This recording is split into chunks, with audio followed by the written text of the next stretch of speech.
America, land of liberty, land of legend, and land of deeply weird historical footnotes.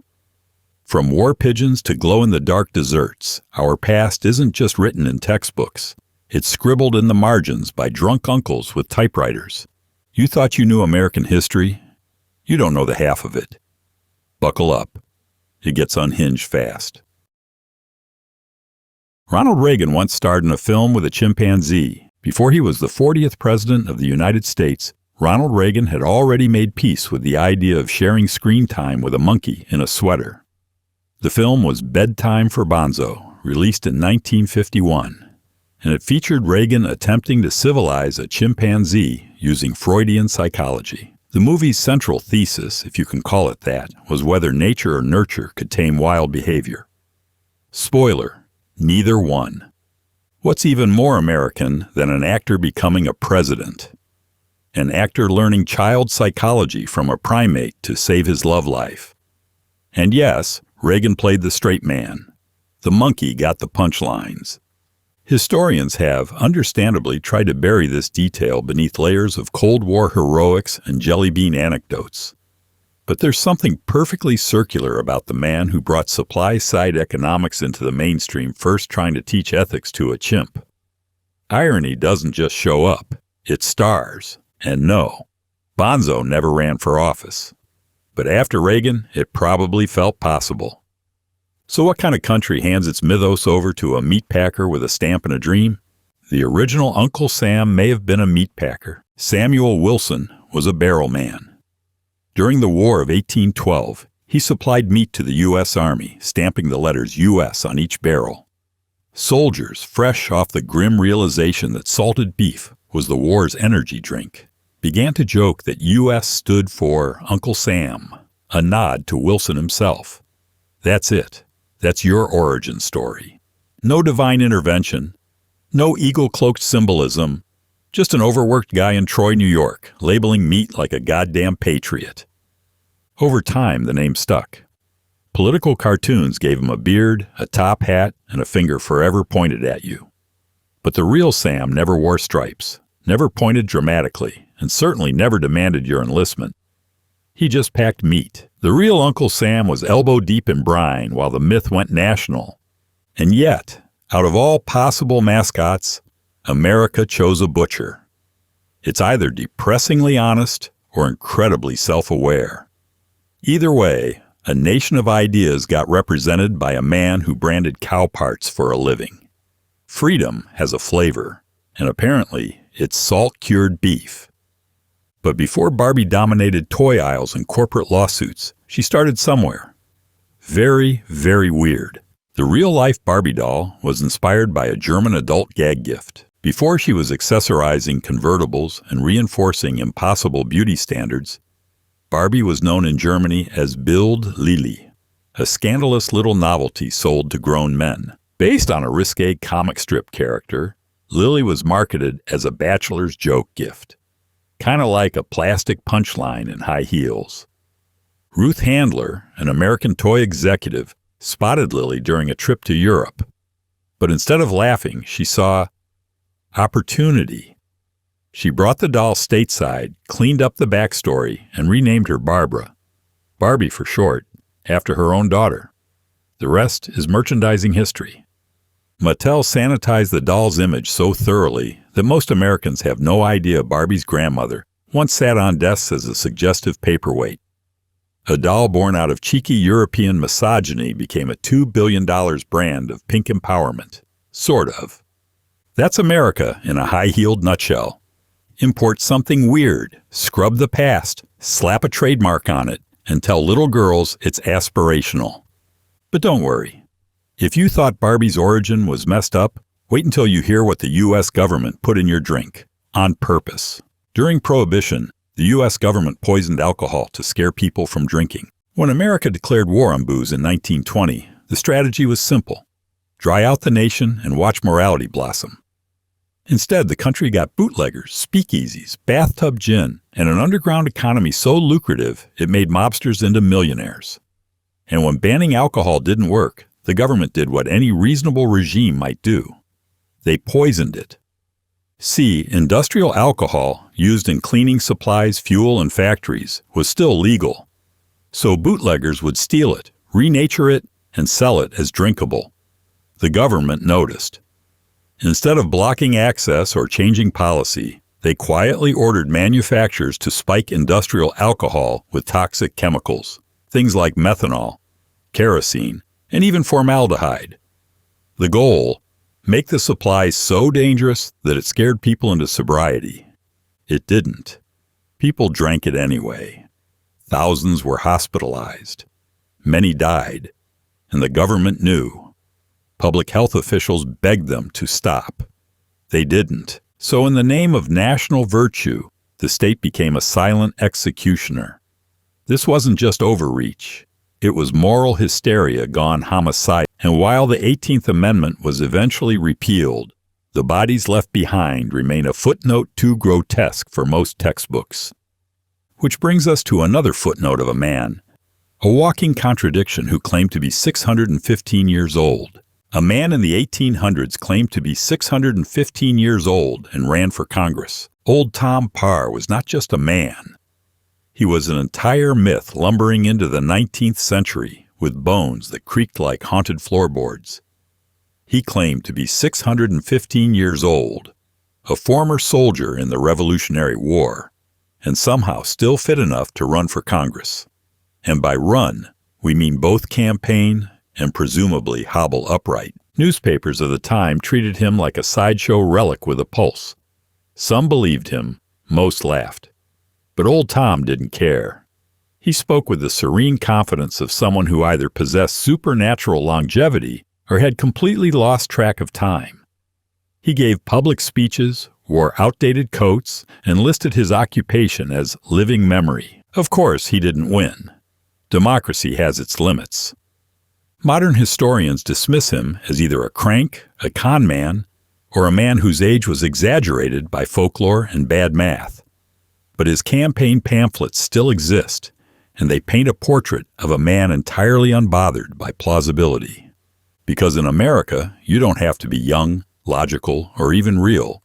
You just have to show up and say something loud enough. Which is how, somehow, pigeons became weapons of war. The U.S. military used pigeons as guided missile systems, and what do you do? This was not satire. It was Project Pigeon, and it was led by a behaviorist named B.F. Skinner, who thought maybe, just maybe, birds could win the war. The idea was to train pigeons to peck at a target image inside a missile's nose cone. The pecking would guide the missile's direction toward enemy ships. If this sounds like the fever dream of a man who stared too long into a birdcage, you're not wrong. Skinner, ever the optimist, conditioned pigeons to associate pecking with rewards. Shockingly, it worked. The birds learned. They pecked. They aimed. The military wasn't entirely sure whether to be amazed or terrified.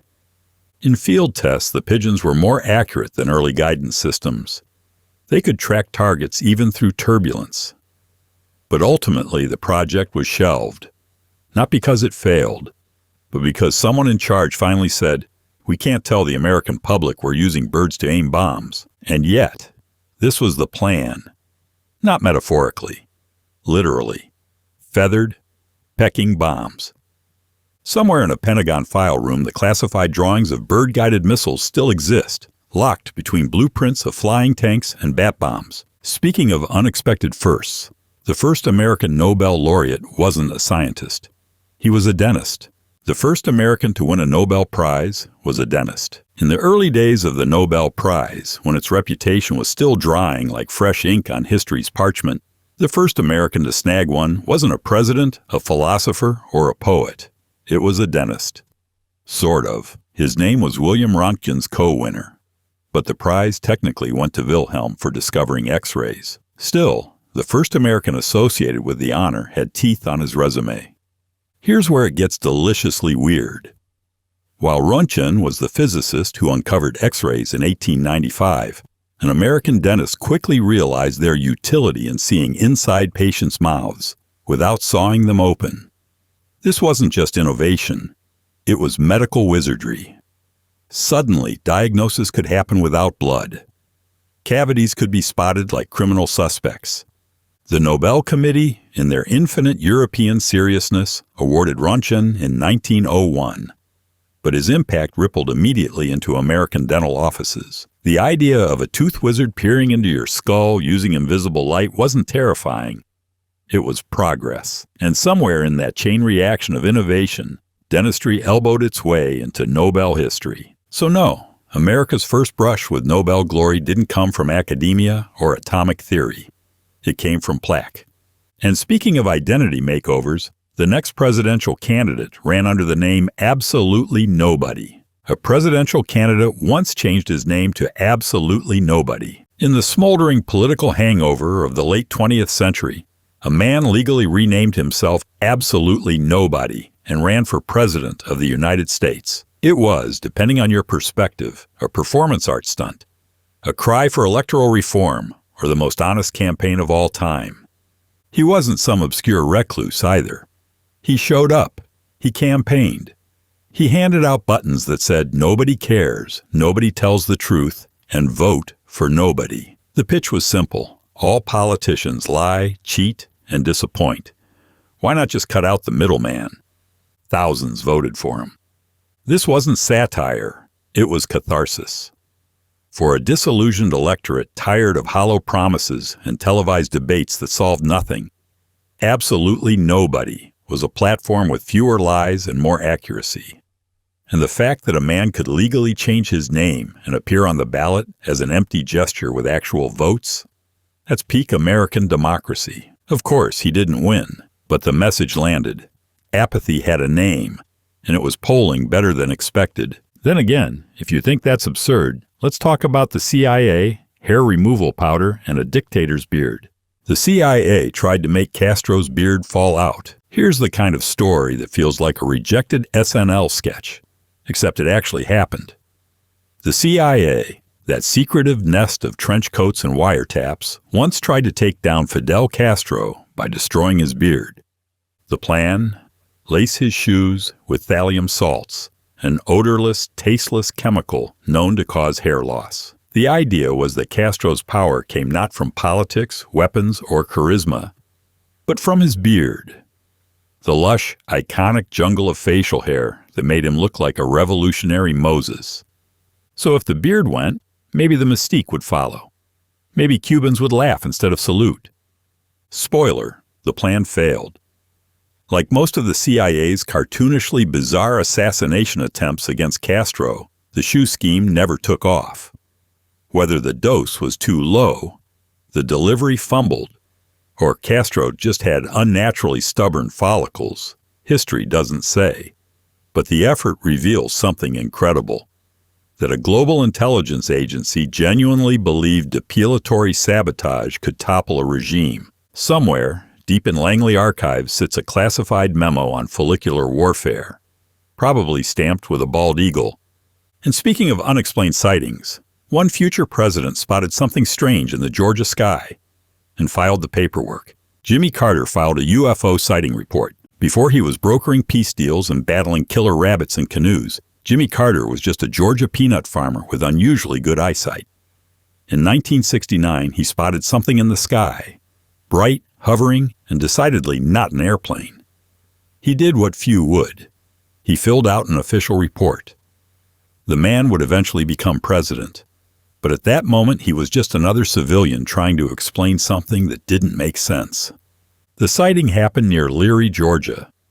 Carter described it as a glowing object that changed colors and hovered before vanishing into the distance. There were multiple witnesses. There was no punchline.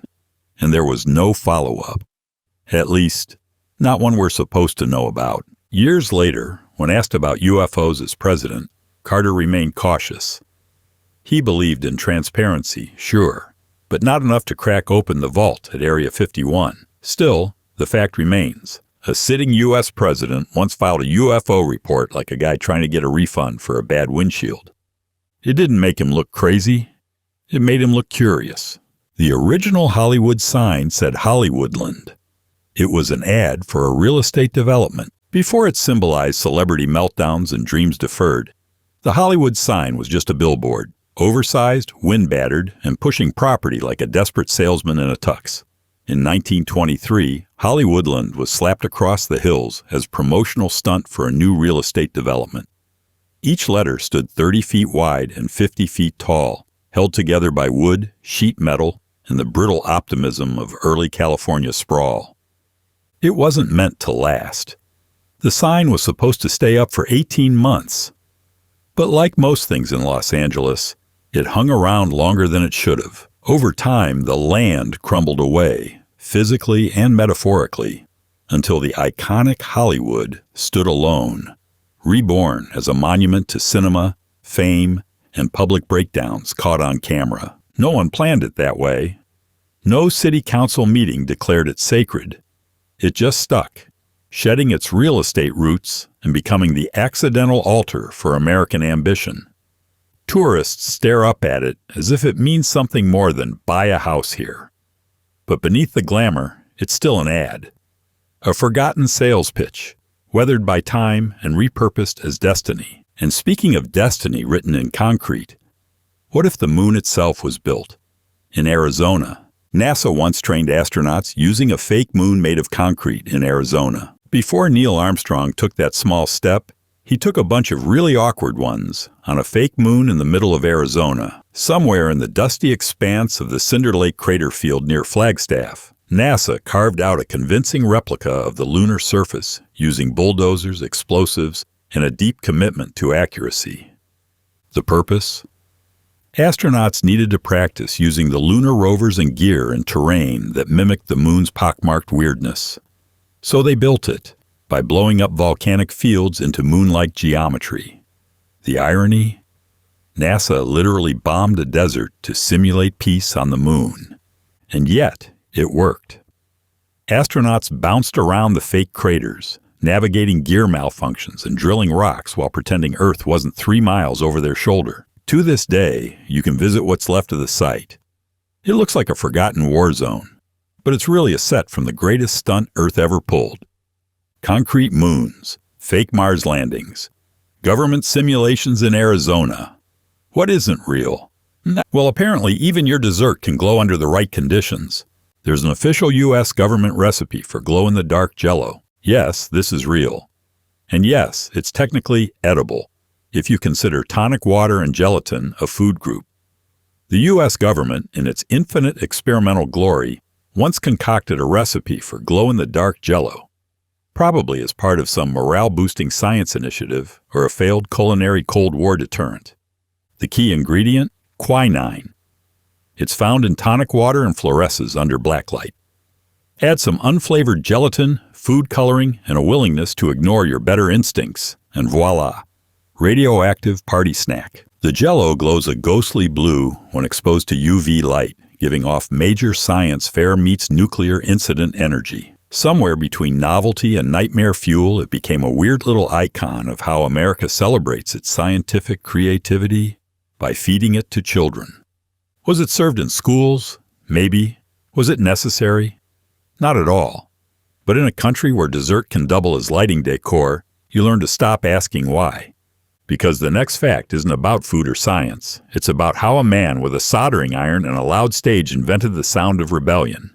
The man who invented the electric guitar was a radio repairman. Before teenagers shredded solos in garages and rock stars smashed instruments on stage, the electric guitar was born in the hands of a man trying to fix the volume problem. Les Paul wasn't just a musician. He was a tinkerer, a radio repairman by trade who found feedback beautiful and thought electricity could turn a whisper into a revolution. His problem was simple. Acoustic guitars got drowned out in big band performances. The solution? Stick a pickup on a hunk of wood, plug it into an amp, and force the audience to listen. Les Paul built his first prototype using parts scavenged from electronic shops, lumber yards, and sheer frustration. He called it the log. No curves, no flair, just raw sonic power. Nobody took it seriously, not at first. It looked like a broomstick. But once he played it, silence died. Feedback was born. And music, especially in America, was never quiet again. From dive bars to stadiums, from blues to metal, The Frankenstein invention gave voice to rebellion, teenage angst, and eventually entire generations.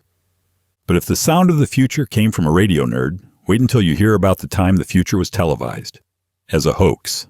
In 1976, a fake Mars landing was broadcast as an April Fool's joke. On April 1st, 1976, television viewers across America turned on their sets to witness something extraordinary, or so they thought. The broadcast claimed to show live footage from Mars, complete with a dusty red horizon and an oddly humanoid figure walking across the alien landscape.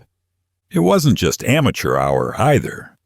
The production had real commentators, fake telemetry, and enough static to sell the illusion. Some viewers bought it. Others called their local news stations in panic. A few probably started packing go bags. Of course, it was a hoax. A very elaborate April Fool's joke staged by a news station with more creativity than ethics. The whole thing unraveled when they cut to commercial and someone forgot to switch the angle on the Martian walking into a clearly labeled Studio B door. But the hoax revealed something honest. People wanted to believe in aliens, in discovery, in something bigger than the price of gas and the local crime report. And for a few minutes, even if it was fake, Mars felt closer than ever. And speaking of false advertising, what happens when you open a soda and find a rodent instead of bubbles? A woman once won a lawsuit because her Pepsi can have a mouse in it. Imagine cracking open a cold Pepsi and pouring out a tail. That's exactly what happened to a woman who, while enjoying her fizzy refreshment, discovered the unmistakable texture of rodent anatomy glugging out behind the carbonation. A mouse in a sealed can. Like a bonus level of trauma.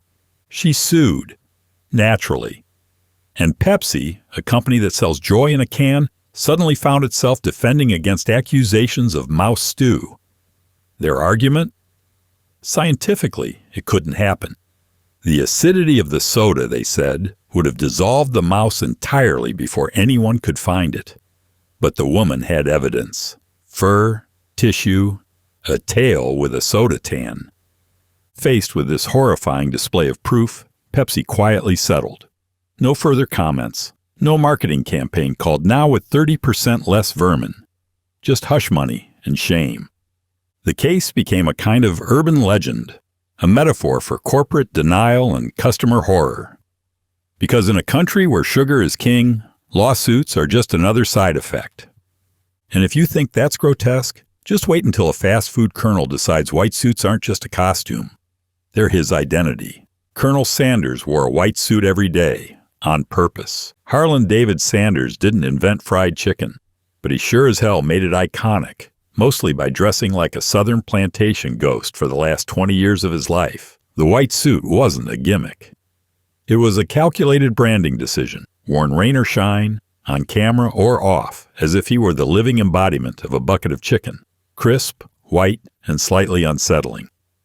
Even after he sold KFC in 1964, he kept wearing the suit, continued referring to himself as the Colonel, and publicly criticized the very product he once sold. He'd walk into franchised restaurants, taste the food, and declare it garbage. All in a pristine, blindingly white ensemble. The suit wasn't just image, it was armor. It let him perform a character that blurred into reality. He dyed his goatee to match, wore black string ties like punctuation, and refused to be seen without it. In airports, at funerals, during interviews, always the suit. This is America's weird relationship with branding. Become the logo, then outlive the company. And if you think that's strange, wait until you visit a town where being ugly might technically be illegal. There's a U.S. town where it's illegal to be ugly in public. Once upon a legally questionable time, Chicago passed an ordinance declaring that people deemed unsightly or disgusting could be removed from public view. The law was mostly enforced along Michigan Avenue, known for its shopping, architecture, and now backhanded aesthetic fascism. The intent, allegedly, was to discourage begging and loitering, particularly among the city's homeless population. But the wording? It went for the throat. Any person who is diseased, maimed, mutilated, or in any way deformed so as to be an unsightly or disgusting object could be fined or jailed. Translation: if you were unfortunate enough to look offensive to someone in a bowler hat, you could be criminally prosecuted for existing. It's rarely enforced today because lawsuits. But the law still lingers on the books like a bad cosmetic surgeon's Yelp review. A quiet reminder that even the land of the free occasionally slips into dystopian beauty contests. Of course, in 21st century America, ugliness is often monetized. But back then, it was criminalized. And speaking of firsts that broke every social rule, let's talk about the woman who ran for president before women could even vote. The first woman to run for president did so in 1872. Her name was Victoria Woodhull. She was a suffragette, spiritualist, stockbroker, newspaper publisher, and candidate for President of the United States before women had the legal right to cast a ballot. The audacity was breathtaking. In 1872, she ran on the Equal Rights Party ticket, advocating for free love, women's suffrage, and labor reform. She nominated Frederick Douglass as her running mate without asking him, and spent much of her campaign being arrested, slandered, and investigated. Why? Because she was loud, opinionated, and unrepentantly female. She didn't stand a chance, of course, but she didn't run to win. She ran to burn the whole system down, or at least to smoke it out of its Victorian hypocrisy. Newspapers called her a lewd harlot, which, for 19th century journalism, was practically a Pulitzer. Victoria Woodhull didn't make it to the White House, but she did make history uncomfortable. And sometimes that's more powerful than a vote.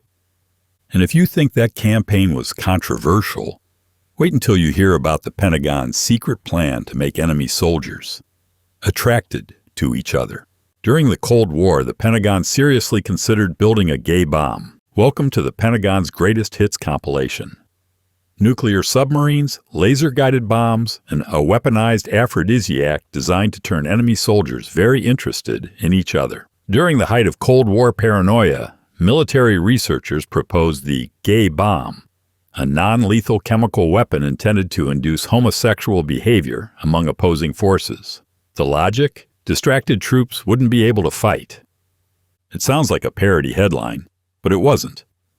The proposal was unearthed in a 1994 Air Force document, where it was described with the unsettling seriousness of a pharmaceutical brochure. The idea was to drop the pheromone-laced chemical over enemy positions, prompting mass confusion, morale breakdown, and presumably awkward glances across the battlefield. It never got funded, at least not officially. But the fact that taxpayer dollars were even adjacent to the concept says everything about Cold War absurdity. At a time when the U.S. was stockpiling nukes and drawing fallout maps, someone, somewhere said, "What if we just made them too flirty to fight?" And in a way, it's almost poetic. The great military-industrial complex, undone by an imaginary cloud of unintended affection. Now, if you're hungry after all that emotional warfare, let's talk about how stuffing your face became a national tradition. The first recorded hot dog eating contest was in 1916. Before it was a 4th of July spectacle broadcast on ESPN with slow-motion replays of men turning into sausage vacuums, the first hot dog eating contest took place on Coney Island in 1916. Legend says it started as a patriotic argument, 4 immigrants debating who was the most American. So naturally they settled it with processed meat. The winner ate 13 hot dogs, 13. No buns dunked in water, no MCs yelling stats, no corporate sponsors. Just 4 guys, 1 picnic bench, and a nauseating amount of sodium. It was low-tech, high-cholesterol Americana. Nathan's Famous Hot Dogs, conveniently located nearby, claimed the story decades later to boost its brand. Whether the original contest was real or retrofitted by a clever marketer, the result was the same. Gluttony as a sport. Today's winners consume north of 70 hot dogs in 10 minutes. That's not eating. That's biological terrorism on your own organs. But it's all in good fun, supposedly. a celebration of freedom, stomach expansion, and the uniquely American gift of turning everything, into a competition. Speaking of American symbolism, let's rewind to one founding father who thought our national bird should be a turkey. And honestly, he might have had a point. Ben Franklin wanted the turkey to be America's national bird. When tasked with designing the Great Seal of the United States, Ben Franklin looked at the bald eagle and saw a thug in feathers. A bird of bad moral character, he called it, lazy, thieving, and fond of scavenging what others killed. In his mind, the eagle was no role model. But the turkey? Now that was a respectable bird. Franklin admired the turkey's work ethic and pluckiness. It was native to the land, fiercely territorial, and less prone to stealing from the garbage like some aviary degenerate. Sure, it looked like a walking neck rash, but Franklin believed it better embodied the American spirit. Awkward, loud, and stubbornly self-reliant. Imagine the flag with a turkey clutching arrows in one talon and an olive branch in the other. Imagine Thanksgiving dinner as a patriotic high five. Imagine war medals shaped like drumsticks.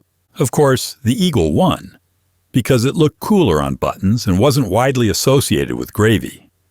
But somewhere, in a parallel universe, patriotic children salute a bird that gobbles instead of screams. And now that we've assigned philosophical meaning to poultry, let's meet a man who sold hate to make money off Elvis Presley. Elvis Presley's manager sold "I Hate Elvis" merchandise. Colonel Tom Parr was many things: immigrant, con artist, carny, and business savant.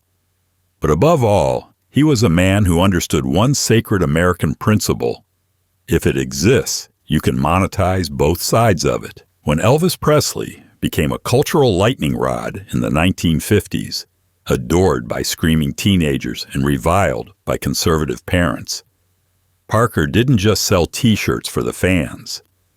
He sold anti-Elvis merch, too. Buttons, pins, and bumper stickers proudly screamed, "I hate Elvis," while quietly funneling profits right back to Elvis's pocket. The logic was flawless. It didn't matter if you loved him or loathed him, as long as you paid to express it. In the eyes of Parker, dissent wasn't a threat. It was a revenue stream. This was brand weaponization decades before social media. Every fuming father, every pearl-clutching preacher denouncing Elvis's hips from the pulpit potentially helped fund his next gold record. It wasn't just cynical, it was genius. In a country that thrives on polarization, Parker simply monetized the backlash. And Elvis? He just kept swiveling. Meanwhile, as American trust in machines grew, banks had to convince people that magical cash dispensers weren't out to rob them. Literally. The first ATM users received free cash to learn the system. When ATMs first appeared in the U.S. during the late 1960s and early 70s, the public was skeptical. Machines giving out money? That sounded like science fiction. Or a scam. Banks needed to prove they weren't replacing tellers with glorified slot machines. Their solution? Bribery. Early adopters of the ATM were given free money just to try it out. Walk up, press a button. Boom. Instant cash and no line. The gimmick worked. Slowly but surely, people started to believe in the quiet magic of the automated teller machine. And just like that, human bank tellers began their slow slide into obsolescence. This wasn't just a technological leap. It was a psychological one. Trust the machine. Let it know your PIN. Watch it spit out cash like a cold, obedient genie. It was a marvel of convenience wrapped in mild paranoia. Of course, today we tap phones to pay for coffee, but the original ATM pitch felt like sorcery. It wasn't just about money. It was about surrendering control and believing in invisible systems. And if that sounds wild, wait until you meet the mayor who legally became Captain Awesome. Cape not included. A U.S. mayor once changed his name to Captain Awesome. Some politicians run on experience, others on charisma. But only one had the audacity to legally rename himself Captain Awesome while in public office. His real name? Not important. What matters is that this man, a sitting mayor, decided the traditional titles weren't quite awesome enough. He claimed it was for charity, a stunt to raise funds and awareness. But the fact remains, this man held press conferences, signed official documents, and appeared in civic meetings under the moniker Captain Awesome, like a mid-budget comic book character moonlighting as a zoning board chair. The town didn't revolt. In fact, many found it hilarious. Some even thought it made politics more relatable, as if local government could use a little more spectacle and a lot fewer neckties, which frankly, it probably could. But here's the deeper irony. In an age where image is everything, Captain Awesome's rebrand wasn't just absurd. It was effective. People remembered him. People laughed. And somewhere along the way, they paid attention. Because when a nation is willing to accept a superhero mayor, it makes perfect sense that the flag we planted on the moon? Yeah, it's bleached white now. The moon has a U.S. flag that's now completely white. When Neil Armstrong and Buzz Aldrin planted the American flag on the moon in 1969, it was more than a gesture. It was a geopolitical mic drop. The stars and stripes fluttered, well, awkwardly wiggled, in the vacuum. A red, white, and blue billboard for democracy, broadcast to 1 billion Earthlings. But fast forward a few decades, and that proud symbol of national achievement now resembles a blank napkin on a pole. The reason? Unfiltered solar radiation. Unlike Earth, the moon has no atmosphere to protect anything from the sun's unrelenting UV assault. Over time, the flag, made of ordinary nylon, faded to pure white. No stripes, no stars. Just spectral silence. It's still there, planted in lunar dust like a ghost of patriotism past. Several other flags followed on subsequent Apollo missions, and they too are presumed bleached by the same fate. The moon didn't eat the flag. It just erased the color, as if time itself wanted neutrality. So the Cosmic Victory photo op aged into eerie minimalism. Fitting, maybe, for a planet obsessed with symbolism, and for a moon that couldn't care less. And if that's not enough Cold War surrealism for you, let's talk about when the military tried to build a nuclear-powered plane. Spoiler, bad idea. The U.S. military once considered creating a nuclear-powered plane. Somewhere in a top-secret hangar in the 1950s, American engineers were handed a dream and a nightmare. Build a plane that could fly indefinitely, powered not by fuel but by a nuclear reactor. The idea came wrapped in Cold War panic. If the Soviets could launch a surprise strike, then the U.S. needed something airborne 24/7. A nuclear-powered plane seemed like the ultimate deterrent. But here's the thing. Putting a live nuclear reactor inside a flying metal tube isn't just risky, it's batshit. Every test was haunted by the same question. What happens if it crashes? Still, they tried. The program, known as the Aircraft Nuclear Propulsion Project, burned millions of dollars and several years on development.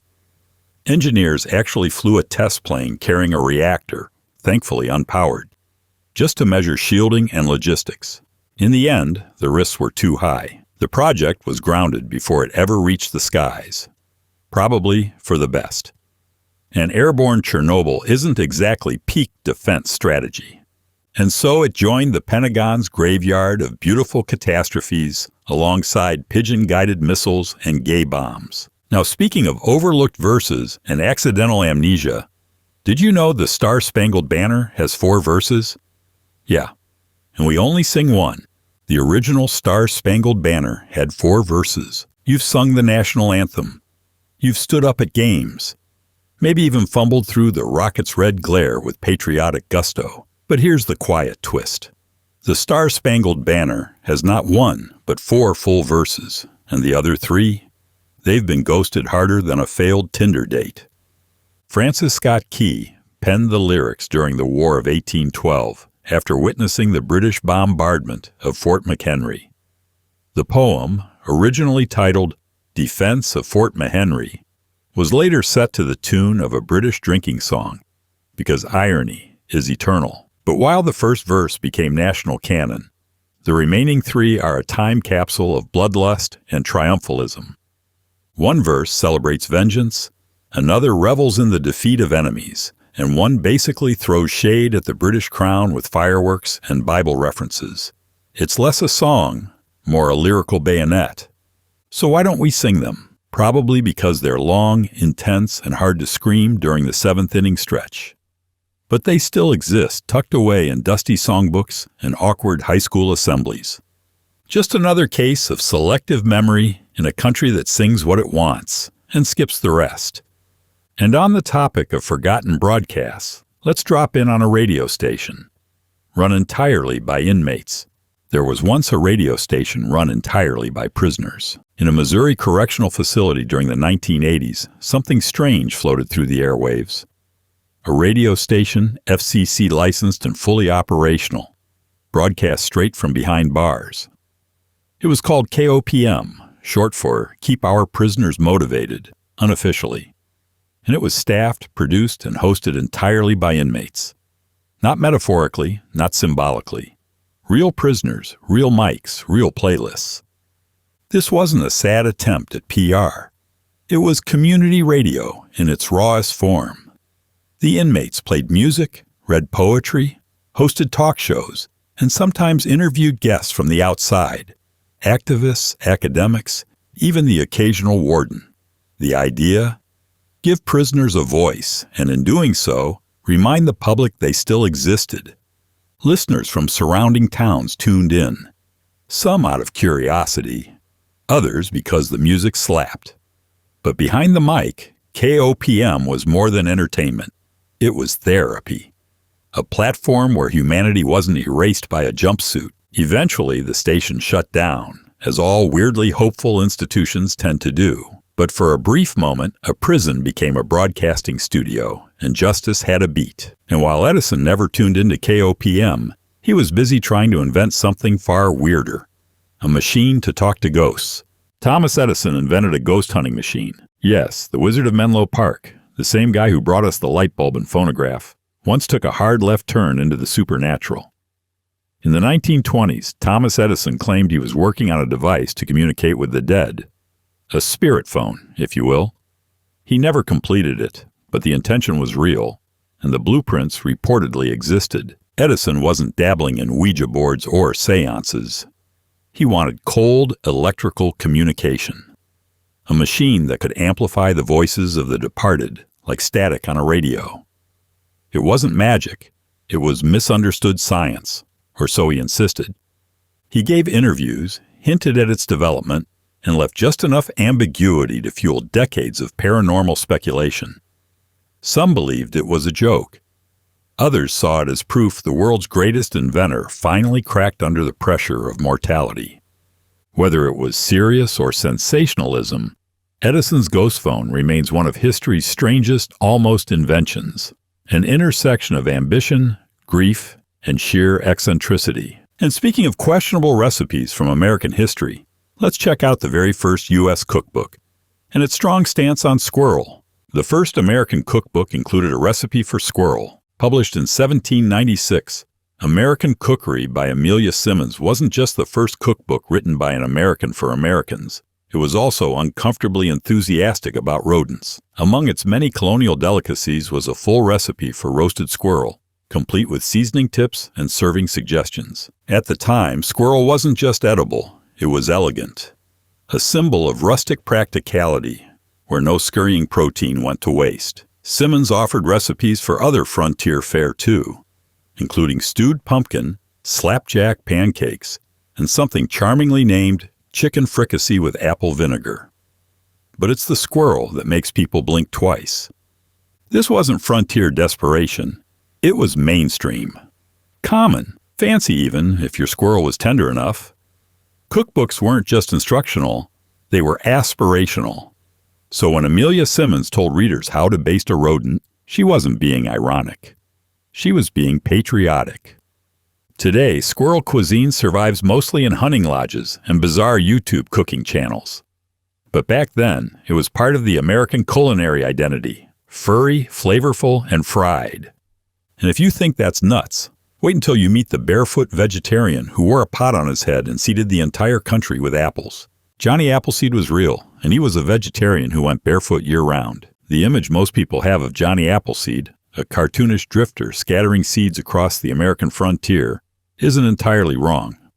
But the truth is much stranger. Born John Chapman in 1774, he was a real man with a real mission to plant apple orchards everywhere he went.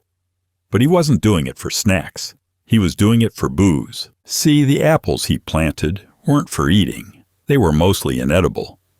They were grown to ferment into cider, the preferred alcoholic drink of early America. That made Chapman less of a wholesome folk hero and more of a barefoot bootlegger with a gardening hobby. He wandered from Pennsylvania to Indiana, rarely wearing shoes, even in snow. He wore a tin pot on his head that doubled as a cooking vessel, dressed in cast-off rags, and read scripture aloud to anyone who'd listen. He refused to harm animals, slept outdoors, and practiced an oddball strain of Swedenborgian Christianity. He was part environmentalist, part religious eccentric, and part marketing myth. And yet, the legacy stuck. America remembers the apples, not the barefoot mystic who helped spike the punch bowl. Meanwhile, back in the golden age of consumerism, another slice of absurdity. The 1930s airplane you could buy out of a catalog. In the 1930s, you could buy a plane in a Sears catalog. Before Amazon drones and next-day delivery, Americans had another retail marvel, the Sears, Roebuck, and Company catalog. Known for selling everything from corsets to houses, the catalog hit peak absurdity in the 1930s when it added something new to its pages, a full-blown airplane. Yes, for roughly $5,000, a small fortune back then, you could order a fully functional aircraft from the comfort of your armchair. It arrived in parts, of course, and required actual assembly. No IKEA-style instruction booklet for this one. But the dream was real. Order a plane, build it in your barn, and take to the skies like a Depression-era superhero. The plane was marketed to hobbyists, adventurers, and the newly minted breed of amateur aviators who had watched Charles Lindbergh and thought, hey, I could do that, and some did. Tragically, others tried. It's the kind of product pitch that only makes sense in America, selling wings to people who could barely afford tires. But it reflected the optimism of the era, or maybe the delusion. And while the skies got crowded with dreamers and daredevils, down on the ground, traffic was just beginning to get its own primitive glow-up. Starting with two colors, red and green. The first traffic light in America was installed in Cleveland in 1914. Before cars clogged up intersections and road rage became a national pastime, the streets of America were chaotic, unregulated dance floors of wheels, hooves, and hopeful pedestrians. That all began to change in 1914, when the first electric traffic light blinked to life on the corner of Euclid Avenue and East 105th Street in Cleveland, Ohio. It had just two colors, red and green, no yellow. Yellow would come later, probably after someone got hit during an ambiguous transition. A police officer operated the light manually from a nearby booth. So yes, the original traffic light had an operator, making it essentially a glorified switchboard with authority. But still, it worked. Accidents dropped. Order began to emerge from chaos, and drivers, once used to interpreting gestures and shouting, now followed blinking lights like obedient robots. The invention soon spread nationwide, and the intersection was never the same. In a way, it was the birth of modern urban anxiety, the moment when cities stopped being places you navigated by instinct and became places that told you when to go. And as we'll soon see, even public office wasn't immune to chaos, especially when one senator decided to give a speech so drunk he forgot his own point. A U.S. senator once gave a speech while completely drunk. In the hallowed halls of American democracy, where rhetoric is supposed to soar and decorum is allegedly sacred, one senator stood up to deliver a speech, soused, slurring, and blissfully unaware of just how off-script he was. The name of the senator? History's been kind enough to bury it in polite ellipses, but the performance lives on in political folklore. The speech started normally enough. A few remarks, a few chuckles. But then came the stumbles, the pauses that stretched into existential silence, the passionate gestures aimed at no one. Colleagues glanced sideways. Pages froze. The C-SPAN camera operators may or may not have zoomed in, hoping for a career-defining moment. Halfway through, the senator apparently realized something was off, and then, impressively, kept going. Because if there's anything more American than public intoxication, it's doubling down on it mid-monologue. He finished the speech, wobbled off the podium, and returned to legislative business like nothing happened. No ethics probe, no forced apology. Just another example of Congress operating under the principle of plausible absurdity. And speaking of institutions with strange indulgences, let's take a detour to the Pentagon, where fast food isn't just allowed, it's privatized. The Pentagon has its own private fast food court. Buried deep within the most secure building in the United States is a glorious contradiction. A food court. Not some sad cafeteria with limp salad and powdered coffee, but a full-on commercial strip mall of fried, grilled, and sugar-injected Americana. Taco Bell, Subway, Panda Express. If you can eat it under fluorescent lighting, it's probably inside the Pentagon. Access is restricted, of course. You need military clearance to even smell the nacho cheese. But for those working inside, it's an oasis of normalcy amid the high-stakes calculus of national defense. Missile codes 1 minute, milkshake the next. The irony practically writes itself. The same institution that plans drone strikes also coordinates lunch rushes. Somewhere, a 4-star general is debating between curly fries and teriyaki chicken, while satellites orbit above him. This isn't just convenience. It's psychological strategy. In a building where reality bends under the weight of secrets, nothing stabilizes the mind quite like a $5 footlong. And speaking of items thrown for fun and eventually patented, let's talk about how dessert tins turned into one of America's favorite pastimes. By accident. The first Frisbee was a pie tin. Before it was a beach day essential or the subject of heated college disc golf tournaments, the Frisbee was just the leftover container from a good pie, specifically Frisbee pies, baked and sold in New England by the Frisbee Pie Company in the early 1900s. Students at Yale and other local colleges discovered that after you finished the pie, the empty tin flew remarkably well. With a quick wrist flick and a shouted Frisbee, the company name, they created an impromptu campus sport involving high-speed projectiles and poor judgment. Fast forward a few decades. In the 1940s, a man named Walter Morrison took the idea and began refining it into what we now recognize as the modern plastic disc. He called it the Pluto platter, because Cold War-era America was obsessed with all things spacey. Later, Wham-O bought the rights and, either mishearing or intentionally tweaking the name, dubbed it the Frisbee. It became a toy, then a sport, then a cultural staple. All from a pie tin someone couldn't throw away. From food to flight to plastic glory. It doesn't get more American than that. Now, if plastic toys can conquer gravity, imagine what Silly Putty can do. In space, NASA used Silly Putty to keep tools from floating away in space. In the cold, airless void of space, where gravity takes a smoke break and everything not bolted down becomes a projectile, NASA found itself with a very weird, very squishy solution. Silly Putty. That's right, the same toy your childhood self used to copy newspaper comics and stretch into unholy shapes was repurposed by the smartest minds at NASA as a low-tech, high-functioning adhesive in orbit. Silly Putty had just the right properties. It was malleable, non-toxic, and sticky enough to keep tools in place inside a spacecraft without leaving a residue.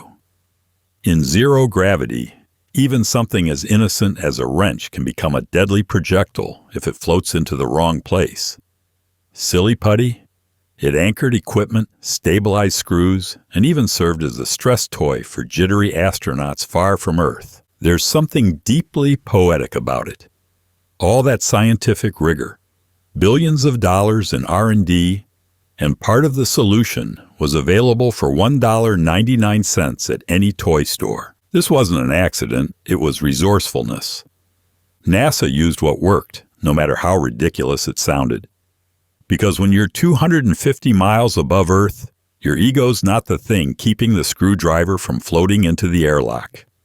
And speaking of absurd materials with unlikely legacies, did you know the Declaration of Independence was written on hemp? The Declaration of Independence was written on hemp paper. Let's get one thing out of the way. No, the Founding Fathers weren't blazing up while Thomas Jefferson scribbled his grievances. But yes, the original drafts of the Declaration of Independence were written on paper made from hemp, because in the 18th century, hemp was one of the most durable, abundant materials available. It made rope, cloth, sails, and history. Hemp wasn't a symbol of rebellion or culture wars back then. It was just a workhorse crop, grown by patriots like Washington and Jefferson, without irony. Its fibers made strong, long-lasting paper, perfect for immortalizing the formal breakup letter with King George III. Somehow, that tiny fact, hemp paper, has since become a bizarre rallying cry in debates over drug policy. As if the Constitution were secretly a stoner manifesto, but the reality is far more grounded. It was practical, efficient, and didn't yellow like standard paper. It's one of those strange contradictions in U.S. history. The founding document of law and order was drafted on a plant now regulated like a criminal. An ode to liberty, inked on a leaf of quiet rebellion. And speaking of quiet rebellion, let's visit the world's most wholesome man and his closet full of hand-knit cardigans. Mr. Rogers donated his red sweaters to the Smithsonian. Fred Rogers wasn't just a children's TV host. He was a one-man emotional rescue team wrapped in wool. For decades, he opened each episode of Mr. Rogers' Neighborhood by walking through the door, singing a song, and changing into a cozy red cardigan, like a ritual of comfort. But these weren't just props. They were hand-knitted gifts from his mother. Each sweater was a tactile symbol of kindness, repetition, and emotional safety in a world growing louder and meaner. Rogers wore them religiously. Always zipped, never buttoned. Always with that soft, rhythmic precision that made kids feel like the world might be okay. Just for a minute. When he retired, he donated several of those iconic sweaters to the Smithsonian Institution. Not for glory, but because they weren't his symbols anymore. They belonged to everyone who grew up believing kindness wasn't weakness. They now sit behind glass, motionless but resonant, threads of empathy woven into history. And while Rogers soothed generations, other national symbols were being reevaluated, including one proposal that suggested ditching the eagle for something even more flamboyant. The peacock. America's national bird almost became the peacock. Before the bald eagle earned its spot on the presidential seal and became the high-flying mascot for American power, there was debate. Real debate. Among the contenders for national bird status, the peacock. Yes, the strutting, eye-spotted, rainbow-feathered avian drama queen nearly became the feathered face of American pride. Why? Because it was seen by some as more majestic, more visually compelling, a symbol of regality, not just rugged wilderness. The peacock, in its full-feathered glory, represented splendor, color, and a kind of divine arrogance. For a country trying to shake off colonial grays and invent a new identity, that had appeal. But in the end, the eagle won out.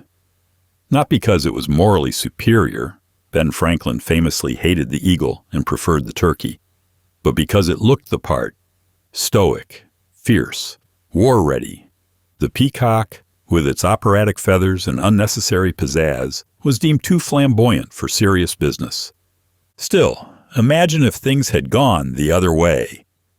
Would coins have wings instead of tails? Would politicians be accused of preening on the campaign trail? Probably. Meanwhile, back in high school America, it wasn't birds getting banned. It was the color red. A U.S. high school once banned the color red. In an attempt to control behavior, assert authority, or just flex administrative absurdity, a high school once banned students from wearing the color red. The reason? Gang affiliations. Or so said the administration. Red was deemed too provocative, too dangerous, too symbolic of defiance and rebellion, so they outlawed it.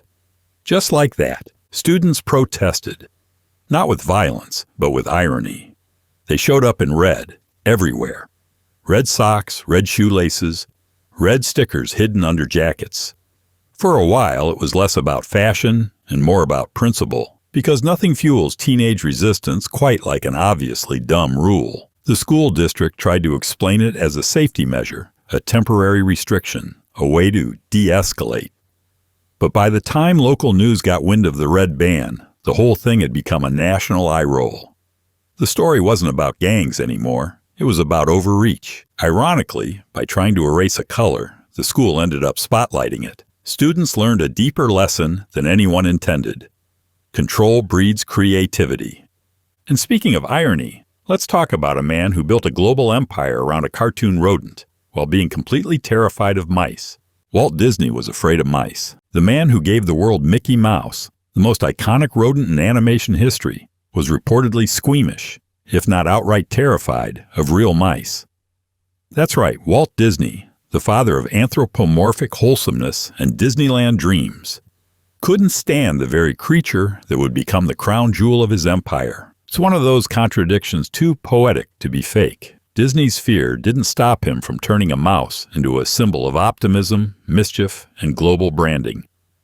In fact, some say the creation of Mickey was less an embrace of rodents and more a kind of exposure therapy, a cartoon rehabilitation for an animal he otherwise couldn't tolerate in the flesh. But fear didn't matter. What mattered was story. Disney saw something in the mouse, a kind of underdog energy, scrappy charm, smallness that could still take on the world. Mickey became a vessel for joy and resilience, while actual mice probably still made Walt flinch. The irony is almost mythological. The man who built an empire of enchantment was haunted, quietly, by the thing he put at its center. And just to crank the surrealism higher, did you know there's a secret bar inside the Statue of Liberty? Or rather, was. There's a secret bar hidden inside the Statue of Liberty. Lady Liberty, stoic, symbolic, torch-bearing goddess of American freedom, is hiding a bar in her base, or at least she was. Long before TSA-style security checks and tourism turned the statue into a sanitized pilgrimage site, there was once an actual speakeasy tucked inside her pedestal. A literal bar, serving drinks, underneath one of the most revered national monuments in the world. It wasn't exactly a wild party zone. Think more exclusive watering hole than frat basement. But still, there it was, America's most iconic symbol of liberty, moonlighting as a place to grab a stiff drink beneath 225 tons of neoclassical copper. During Prohibition, the bar was shut down, and it never reopened. Because of course it didn't. You can't have tourists sobbing patriotic tears in the gift shop while others are pounding whiskey under Lady Liberty's robes. Still, the fact that it existed at all is peak American contradiction. Freedom and restraint, reverence and vice, immigration and intoxication, all under one oxidized roof. And while grown-ups sipped gin in the shadow of symbolism, the kids of America were busy being remote controls. Literally. Before TV remotes, kids were the remote. Before infrared beams and plastic remotes that vanish into couch cushions, there was another, more cost-effective method of changing the channel: yelling at your child. In mid-century America, before remote controls became standard, parents relied on the nearest ambulatory creature in the living room, the kid, to get up, walk over, and twist the dial. This wasn't a request. It was a standing household dynamic. The remote was whichever child had the misfortune of being closest to the television at the time. Click. Adjust antenna. Smack the top of the box if the signal went fuzzy. Repeat. The job came with no pay, no breaks, and zero gratitude. And let's not forget, this wasn't some sleek flat screen. Early TVs were bulky beasts with knobs the size of espresso cups and a satisfying clunk every time the channel changed. Exercise disguised as family bonding. The era of child as gadget didn't last long. Once wireless remotes hit the market, parents gladly abandoned their tiny analog helpers for something with buttons and no opinions. And if you think that's ironic, wait until you hear about the first person to appear on color TV and what color he chose to wear. The first person to appear on U.S. color TV wore brown. Of all the possible color choices to inaugurate the age of American color television, President Dwight D. Eisenhower chose brown. A full brown suit, on live TV, in color. The historic moment that was supposed to wow the nation with its newfound vibrancy instead showcased what can only be described as visual beige. It happened in 1951, during a broadcast of Eisenhower's speech to the nation. Networks had gone through the trouble of setting up new equipment, calibrating the hues, and promoting the breakthrough. This was the dawn of a new era in media, a step beyond the black and white binaries of the past. And then Ike walked on stage looking like a sepia photograph. Brown, as it turns out, doesn't really pop on color TV. It absorbs light. It mutes enthusiasm. It's the color equivalent of a gravel driveway. But that's what Americans saw. The President of the United States ushering in a technological revolution dressed like a UPS driver on laundry day. Still, it was the moment color entered the national bloodstream. And it proved a point. Technology can leap forward. But taste? That lags behind. Speaking of high expectations and unfulfilled promises, let's talk about the time a man sued Pepsi for not delivering a fighter jet. A man once sued Pepsi for not delivering a fighter jet. In the 1990s, Pepsi launched a marketing campaign that gave customers Pepsi points for every soda purchased. These could be redeemed for branded merchandise, t-shirts, hats, maybe a duffel bag if you really love carbonation. But the commercial that advertised the campaign went further. It featured a teenage kid landing a military-grade Harrier jet in front of his school. 7 million Pepsi points flashed across the screen. Enter John Leonard, a business student who saw the ad not as a joke, but as a contract. He did the math. Rather than buying millions of cans, he found a loophole in the fine print that allowed him to purchase Pepsi points directly for 10 cents each. He raised $700,000 from investors, filled out the paperwork, and asked Pepsi to hand over the jet. Pepsi responded the way you'd expect. We were kidding, but Leonard wasn't laughing. He sued them for breach of contract. The court ruled in Pepsi's favor, declaring the ad clearly humorous and not a serious offer. Still, the case became legendary, studied in law schools, referenced in advertising ethics debates, and remembered as the time someone took a joke literally and asked for a $32 million military aircraft. And speaking of things banned for being a little too fun, let's travel to Georgia in the 1950s, where even ice cream cones weren't safe. The state of Georgia banned ice cream cones on Sundays in the 1950s. In a decision that could only be described as a theological brain freeze, Georgia once banned the sale of ice cream cones on Sundays. That's right, not ice cream in general, not dessert, not gluttony in its many forms, cones. The specific, portable, joy-distributing vehicle of childhood summers was deemed too sinful for the Sabbath. The logic? Hard to say. Some reports claim it was about cleanliness, eating with your hands. Others suggested it was tied to blue laws, archaic regulations designed to keep Sundays free from worldly indulgence. But let's be real, it was probably just another attempt to make people feel guilty for enjoying themselves. The result? Kids sneaking cones in alleyways, families forced to eat their sundaes in bowls like law-abiding citizens, ice cream vendors caught between frozen supply and moral demand. Eventually, the ban melted away, likely under the heat of mockery and practicality.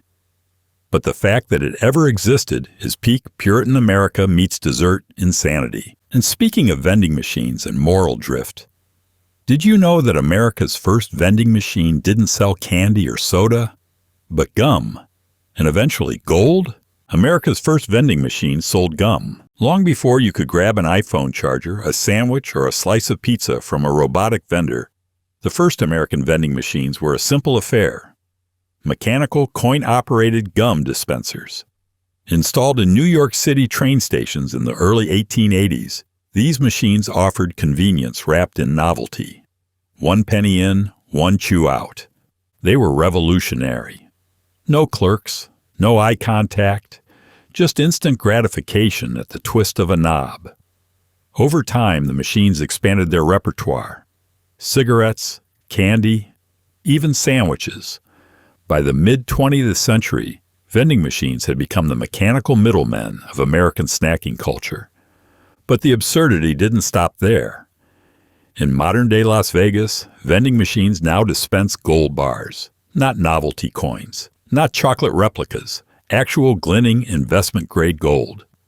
It's a surreal evolution, from penny gum to precious metal, from train station treat to high-stakes wealth transfer.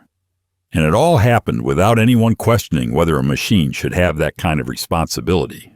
Because in America, if it fits behind glass and someone's willing to pay for it, you will find it in a vending machine.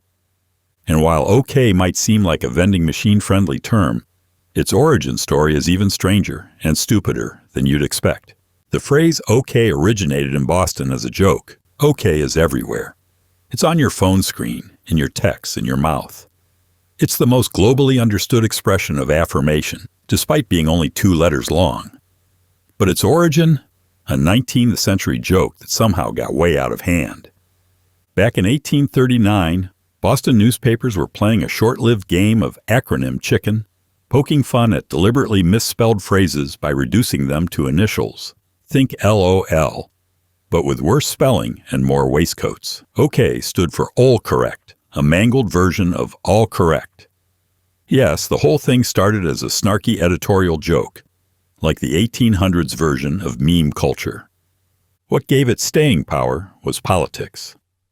During Martin Van Buren's re-election campaign, supporters called him Old Kinderhook after his hometown in New York. The nickname was shortened to OK, which they then slapped on campaign slogans and buttons. Boom! A sarcastic in-joke turned into a national catchphrase. Today, OK is so embedded in our language that we forget how weird it is. It doesn't stand for anything now, but it once stood for everything. Sarcasm, politics, miscommunication, and eventually, global consensus. Now, if you thought OK had humble beginnings, wait until you hear about the U.S. government spending $20 million to build an entire fake town for the sole purpose of blowing it up. The U.S. government once spent $20 million building a fake town. At the height of atomic anxiety in the 1950s, the U.S. government decided that understanding the impact of a nuclear bomb required something more realistic than simulations or models. Their solution? Build an entire town in the Nevada desert, full scale, fully furnished, and then obliterate it. The fake town was stocked with mannequins, food, running water, furniture, cars, and even ticking clocks, every detail crafted to mimic normal American life. They called it Survival Town, which is both ironic and deeply misleading, because survival was the one thing nobody in that town was going to do. Then came the detonation. The result? A horror film in slow motion. Mannequins vaporized, windows melted, couches burst into flame. All of it recorded in crisp, terrifying footage, used for decades in training films and public service announcements. The point was to understand how infrastructure and life would respond to a nuclear blast. But what it really revealed was how committed America was to engineering its own nightmares, frame by frame. And while you might think that's as weird as government-sanctioned performance art can get, think again. Ohio declared an official state rock song, and it's not what you'd expect.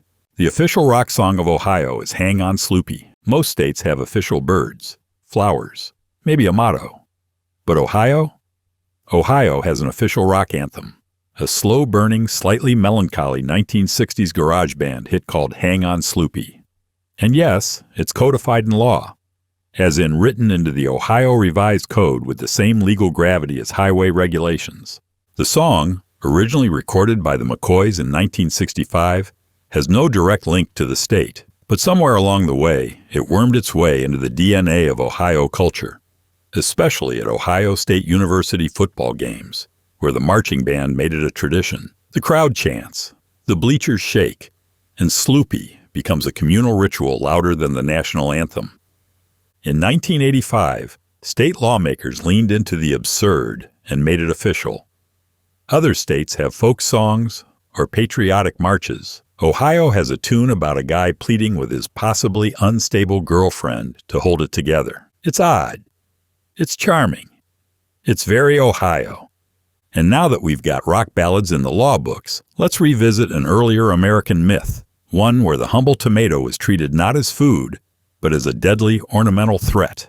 Colonial Americans believed tomatoes were poisonous. In early America, the tomato was treated with suspicion, fear, and an almost theatrical sense of dread. Why? Because colonial Americans believed tomatoes were poisonous.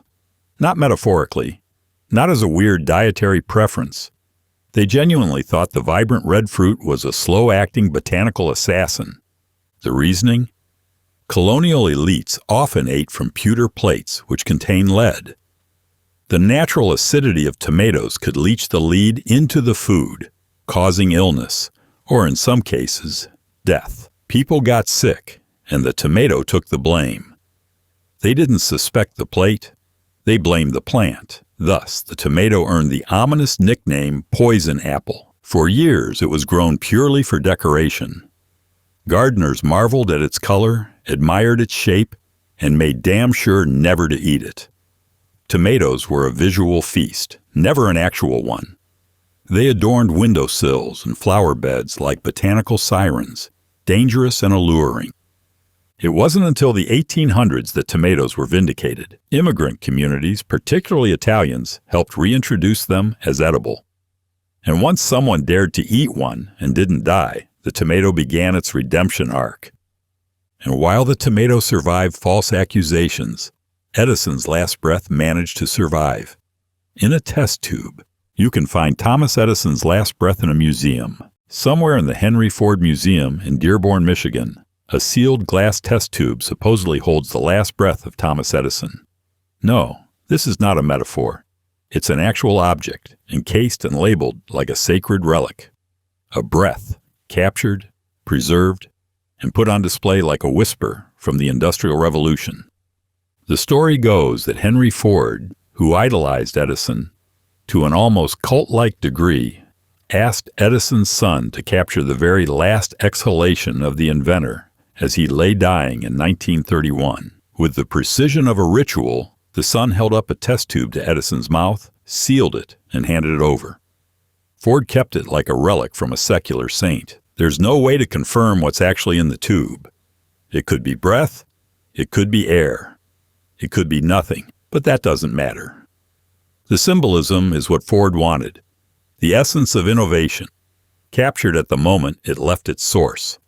It's a shrine to genius, obsession, and America's bizarre knack for literalizing metaphors.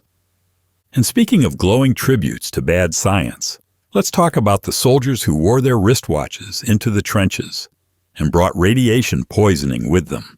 During World War I, U.S. soldiers used glow-in-the-dark watches filled with radium. In the muddy, miserable trenches of World War I, American soldiers were given what seemed like a marvel of modern technology: glow-in-the-dark wristwatches. No more fumbling for time in the dark. No more missing orders because you couldn't see your hands. The solution? Radium. Radium is radioactive. It glows a ghostly green in the dark. And for a while, that glow was marketed as both fashionable and functional. Soldiers wore the watches on the front lines, unaware that each tick of the second hand brought them closer to radiation exposure. The danger wasn't immediate. It was cumulative, silent, lethal. Many soldiers and later factory workers suffered devastating health effects: anemia, bone fractures, necrosis, cancer. The infamous radium girls who painted the dials by hand would even lick the paintbrushes for precision, unknowingly poisoning themselves in the process. The watches didn't stop glowing, but the truth did. For years, companies denied the danger. The glow was treated as a feature, not a flaw. Eventually, lawsuits and scientific outrage forced change. But the watches remain as artifacts, glowing reminders of how progress often comes at a hidden cost. And speaking of subtle beginnings, the first Super Bowl halftime show didn't have pop stars or pyrotechnics. It had tubas. The first Super Bowl halftime show was a marching band. Today, the Super Bowl halftime show is a gladiatorial spectacle of lasers, lip-syncing, and last-minute wardrobe malfunctions. It's where pop icons get immortalized or canceled, live in front of hundreds of millions. But back in 1967, during the very first Super Bowl, the halftime show was not a pop culture explosion. It was a marching band. Specifically, two college marching bands, the University of Arizona and Grambling State University. They performed a routine that included patriotic tunes, some mild choreography, and all the production value of a high school pep rally. There were no backup dancers, no pyrotechnics, and certainly no floating platforms or holograms. Just tubas, batons, and sincere Midwestern enthusiasm. The contrast between then and now is comically vast. Today, halftime budgets rival small countries' GDPs. But in 1967, the idea of needing more than brass instruments and pom-poms hadn't yet occurred to anyone. It was pure. It was earnest. It was, if we're being honest, kinda dull. Still, it marked the beginning.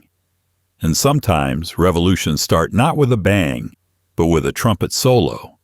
But if marching bands once ruled America's biggest stage, you might be surprised to learn that powdered blue hair was once the epitome of high fashion. Americans once powdered their hair blue for formal events. In the 18th century, long before hot rollers and hair dye commercials, American elites powdered their hair. Not white, as commonly thought, but blue. Yes, powdered blue hair was considered the pinnacle of elegance, the powdered wig equivalent of driving a luxury car through a garden party. This wasn't a punk rock rebellion. It was high society at its most performative. Blue hair powder was made from finely ground starch tinted with dyes, and sometimes even scented with lavender or orange blossom. Men and women alike would apply it liberally for balls, dinners, and public appearances. The look screamed class and status. You didn't just look powdered, you looked expensive. The powder also conveniently masked poor hygiene and lice, which were, unfortunately, both rampant and unfashionable. Eventually, the French Revolution and basic plumbing killed the trend. But for a brief window in American colonial life, if you weren't rocking pastel-tinted hair dust, you were nobody. The Founding Fathers didn't just sign documents. They did it with blue hair and powdered brows. And if you think that's colorful, wait until you meet the man who survived not one, but 2 atomic bombings, and still made it to retirement. A man survived both atomic bombs in Hiroshima and Nagasaki. Tsutomu Yamaguchi was a Japanese engineer who, by every twist of fate and horror, ended up in both Hiroshima and Nagasaki when the United States dropped atomic bombs on each city in August 1945. It sounds impossible, like an apocalyptic travel itinerary gone wrong. But it's true. On August the 6th, Yamaguchi was in Hiroshima on a business trip when the first bomb hit. He survived the blast, suffering burns and temporary blindness. Dazed, injured, and desperate to get home, he returned to Nagasaki 2 days later, just in time for the second bomb to fall. He survived that, too. His survival wasn't just a statistical anomaly. It was a living contradiction. The only officially recognized survivor of both atomic blasts, Yamaguchi went on to live until age 93. He later became a vocal advocate for nuclear disarmament, using his harrowing double survival as testimony against the weapons that nearly erased him twice. There's something haunting about his story. It's not just survival, it's endurance under the worst possible conditions. A man marked by radiation and history, yet still capable of aging peacefully. And speaking of things returned long after their due date, how about a library book mailed back 99 years late? A librarian once mailed a book, 99 years overdue. Libraries are usually not the setting for epic tales of time, guilt, and redemption. But in 2008, a library in Great Falls, Montana received a package that read like a plot twist from a forgotten novel. Inside was a book that had been checked out in 1909, nearly a century earlier, and never returned. No ransom note, no explanation, just the book, an apology, and a whisper of time passing through the mail. The book? Facts I Ought to Know, a primer for school children full of early 20th century moral and civic instruction. It arrived wrapped with care, along with a note from the sender, an anonymous soul who found it while sorting through a deceased relative's attic. The letter contained a quiet admission of guilt and a request for forgiveness. No fine was levied. How could there be? The library system that lent the book no longer existed. It wasn't just a returned item, it was a time capsule. A dusty reminder that some people still feel the weight of obligations from generations past. Even if the reader had long since turned to dust, the book made it home. And speaking of smells drifting through history, imagine an entire city block reeking of spearmint. Welcome to the birthplace of chewing gum. The world's first chewing gum factory was in New York. Long before gum was neon-colored and advertised with commercials of people snowboarding through mini freshness, it started with a humble factory in New York that cranked out spearmint like it was going out of style. And for a while, it actually was, until that very factory changed the game. Opened in the late 19th century, the first commercial chewing gum factory transformed what had been a weird tree sap habit into a mass-market obsession.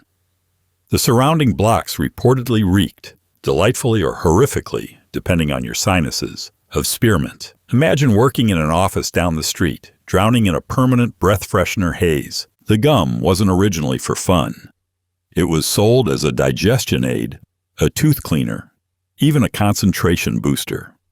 Some believed it helped people quit smoking. Others just liked to chew on something while they waited for trains, arguments, or their boss to stop talking. Eventually, the operation evolved into the Wrigley Empire, and gum became a global sidekick to idle jaws everywhere. From baseball cards to vending machines, it chewed its way into American culture. And speaking of flavors that shouldn't exist, let's talk about the time McDonald's thought kids would want their broccoli to taste like bubble gum. In the 1980s, McDonald's offered bubblegum-flavored broccoli. Somewhere in the foggy realm between genius and madness, McDonald's food scientists made a decision that can only be described as culinary sabotage. They invented broccoli that tasted like bubblegum. Their reasoning? If kids hate vegetables but love candy, why not combine them? The result was exactly as horrifying as you'd imagine. The flavor was engineered to be palatable to children while still passing for a healthy option on the corporate spreadsheet. But instead of sparking joy and nutrition, it sparked confusion and disgust. Kids didn't want it. Adults were disturbed by it. And broccoli, poor broccoli, took yet another reputational hit. McDonald's quickly shelved the idea. It never made it to full market release, existing only as an experimental nightmare in the archives of food marketing fails. But the mere fact that it existed is a testament to America's dedication to over-engineering problems that don't need fixing. In trying to Trojan horse health inside junk food, McDonald's accidentally proved that vegetables don't need to taste like candy. They just need better PR. And now that we're on the subject of strange PR, let's revisit the very first YouTube video, filmed not in a studio, but at a zoo, with elephants.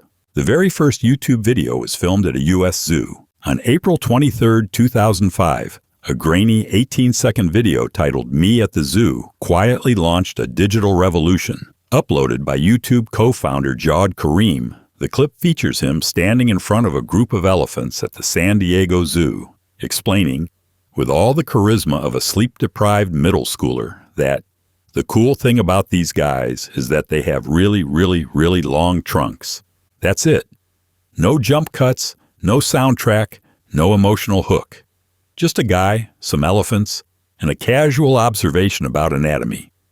And yet, this mundane slice of zoo life became ground zero for what would become the second largest search engine in the world and the birthplace of modern internet fame. The video now has millions of views and endless comments from people paying homage to the platform's origin story. It's not cinematic, it's not profound. But that's the point. YouTube didn't start with spectacle. It started with a shrug, a video so simple it could only go up from there. And just like that, the age of cat videos, DIY tutorials, and political rabbit holes began, with elephants doing absolutely nothing. Meanwhile, back in the 1990s, another group made history by sticking together. Not in a zoo, but on a Hollywood soundstage. The cast of Friends negotiated their salaries together. By the late 90s, the cast of Friends had become some of the most recognizable faces on the planet. But behind the scenes, they did something even more radical than hanging out at Central Perk every day without ever working. They demanded equal pay, together. It started in season 3, when each actor realized the network was playing favorites with salary negotiations. Instead of competing, they linked arms. United. Courtney Cox, Jennifer Aniston, Lisa Kudrow, Matt LeBlanc, David Schwimmer, and Matthew Perry refused to accept individual raises unless they all got the same amount. It was unprecedented. In Hollywood, actors are typically pitted against each other for leverage. But the Friends cast rewrote the rules. By season 10, they were each earning $1 million per episode, setting a record at the time and triggering a seismic shift in how ensemble casts approached compensation. Their collective bargaining wasn't just about money, it was about principle. It also made the show stronger. No jealousies, no hierarchies. Just 6 extremely well-paid friends pretending to sip coffee while solving their oddly whitewashed problems. And while fake fights in New York apartments made headlines, an actual professional pillow fighting league was quietly becoming real sport. There's a professional pillow fighting league based in the U.S. If you thought pillow fighting was limited to slumber parties and awkward rom-com scenes, think again. America, in its infinite capacity for absurdity and invention, now hosts a full-fledged professional pillow fighting championship, complete with referees, judges, sponsors, and a championship belt. But this isn't your childhood fluff fest. These pillows are engineered, weighted with foam cores, wrapped in durable fabric, designed for aerodynamic strikes that won't decapitate, but will definitely bruise. Fighters wear boxing gloves underneath. Matches are timed. Strategies are real. Footwork matters. The league, which began as a novelty, has grown into a serious yet hilarious competition that sits somewhere between MMA and bedtime cosplay. Fighters come from various combat sports backgrounds, karate, jiu-jitsu, even military training. They duck, weave, and slam their opponents with precision that's genuinely impressive and hilarious. What started as a viral stunt has turned into an unlikely athletic niche with televised events and growing fan bases. And like so many things in America, it rides that razor-thin line between satire and sincerity. Because why not? If we can weaponize pigeons and market broccoli as candy, surely we can swing pillows for glory. Speaking of names that stick, let's talk about the Civil War general who may or may not have inspired the word hooker.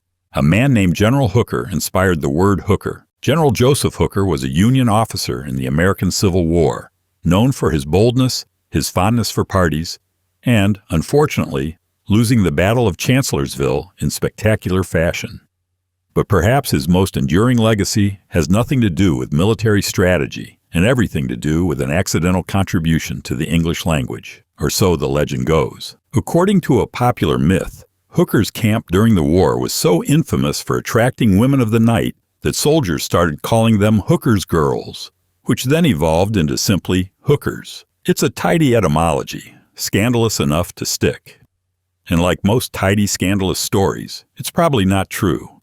The word hooker was already in use as early as the 1840s, well before General Hooker's notoriety peaked. Its origin may actually come from the red light district of Corlear's Hook in New York City. But that hasn't stopped people from clinging to the idea that an actual Union general somehow gave his name to an entire profession.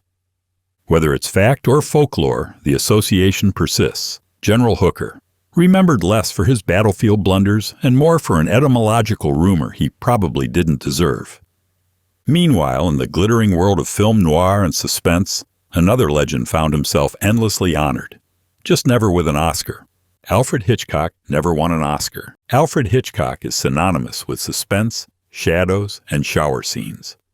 He defined the thriller genre, terrified generations, and turned a simple staircase into a thing of existential dread. But despite directing classics like Psycho, Vertigo, Rear Window, and North by Northwest, Hitchcock never won an Academy Award for Best Director.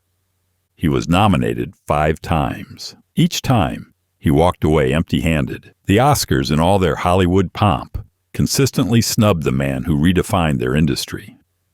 He did receive an honorary Oscar in 1968, but by then it felt less like a celebration and more like a sheepish apology. Hitchcock, ever the master of dry wit, accepted it with a famously brief speech. "Thank you very much indeed. No gushing, no anecdotes. Just those 6 words, delivered like a man who knew exactly how absurd the whole thing was." To this day, film students and critics shake their heads at the oversight. The Academy, in trying to define excellence, somehow missed the man who helped invent cinematic fear. But Hitchcock didn't need a statue. He had shadows. And speaking of thrilling rides, the blueprint for America's first roller coaster came not from amusement parks, but from the coal mines. America's first roller coaster was inspired by a coal mining track. In 1884, Coney Island introduced the nation's first roller coaster, a rickety wooden creation known as the Switchback Railway. It ran a blistering 6 miles per hour, required riders to climb stairs to board, and delivered a thrill comparable to being shoved gently down a bumpy hill in a wheelbarrow. But it was groundbreaking. And oddly enough, it was based on coal. The design came from old coal mining transport systems in Pennsylvania, where carts would roll down inclined tracks to deliver coal from mountain to market. Some local thrill seekers had already been riding the carts recreationally, because apparently nothing says fun like strapping yourself to industrial machinery in the 1800s. Seeing potential in this low-tech adrenaline fix, inventor LaMarcus Thompson adapted the idea into an actual ride, complete with modest hills and a slow turn. It was a hit. Crowds lined up, paid a nickel, and screamed their way through 1-minute joy rides that barely qualified as dangerous by modern standards. But the idea caught on. Faster, steeper, twistier. From coal chute to thrill ride, the roller coaster was born not out of play, but out of labor. The fun was an accident.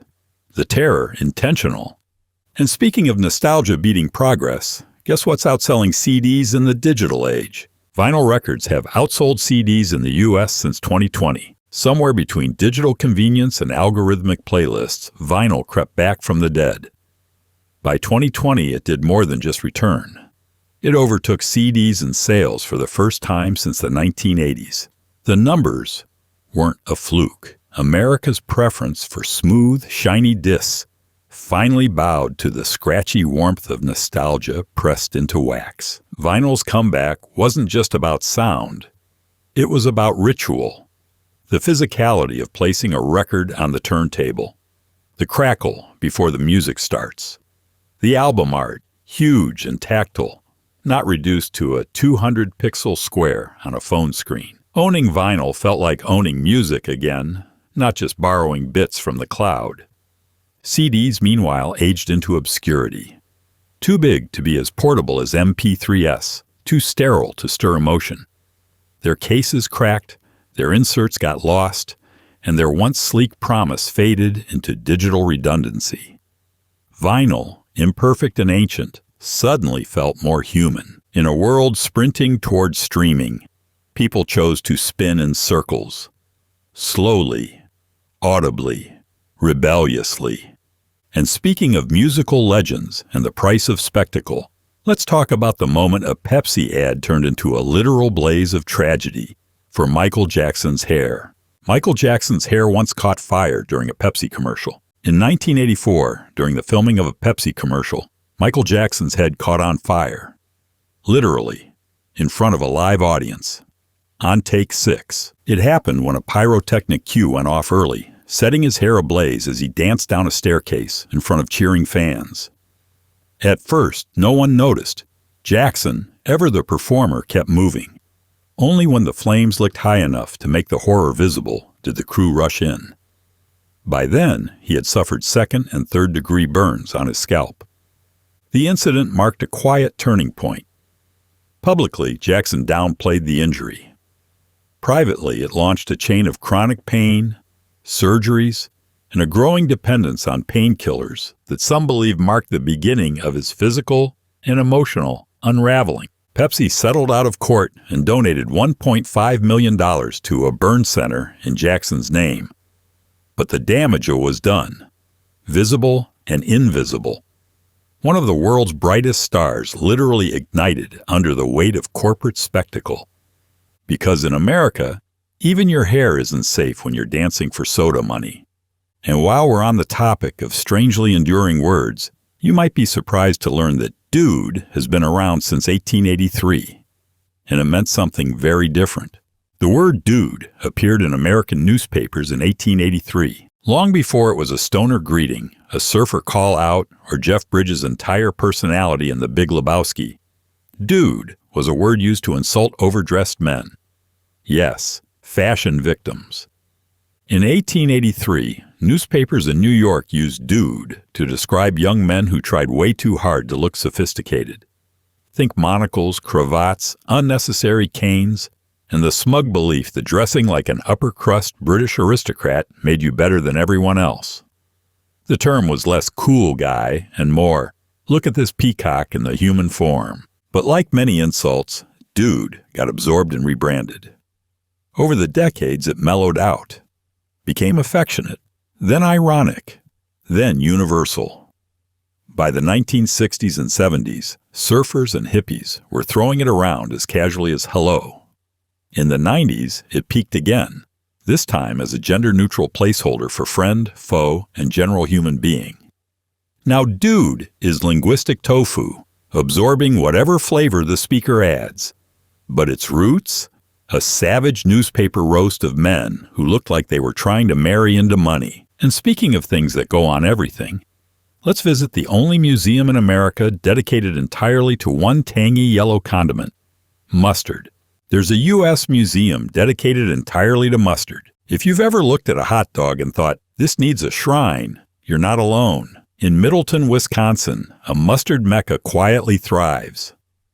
It's called the National Mustard Museum, and yes, it's exactly what it sounds like, a sprawling, deeply sincere tribute to the world's most divisive condiment.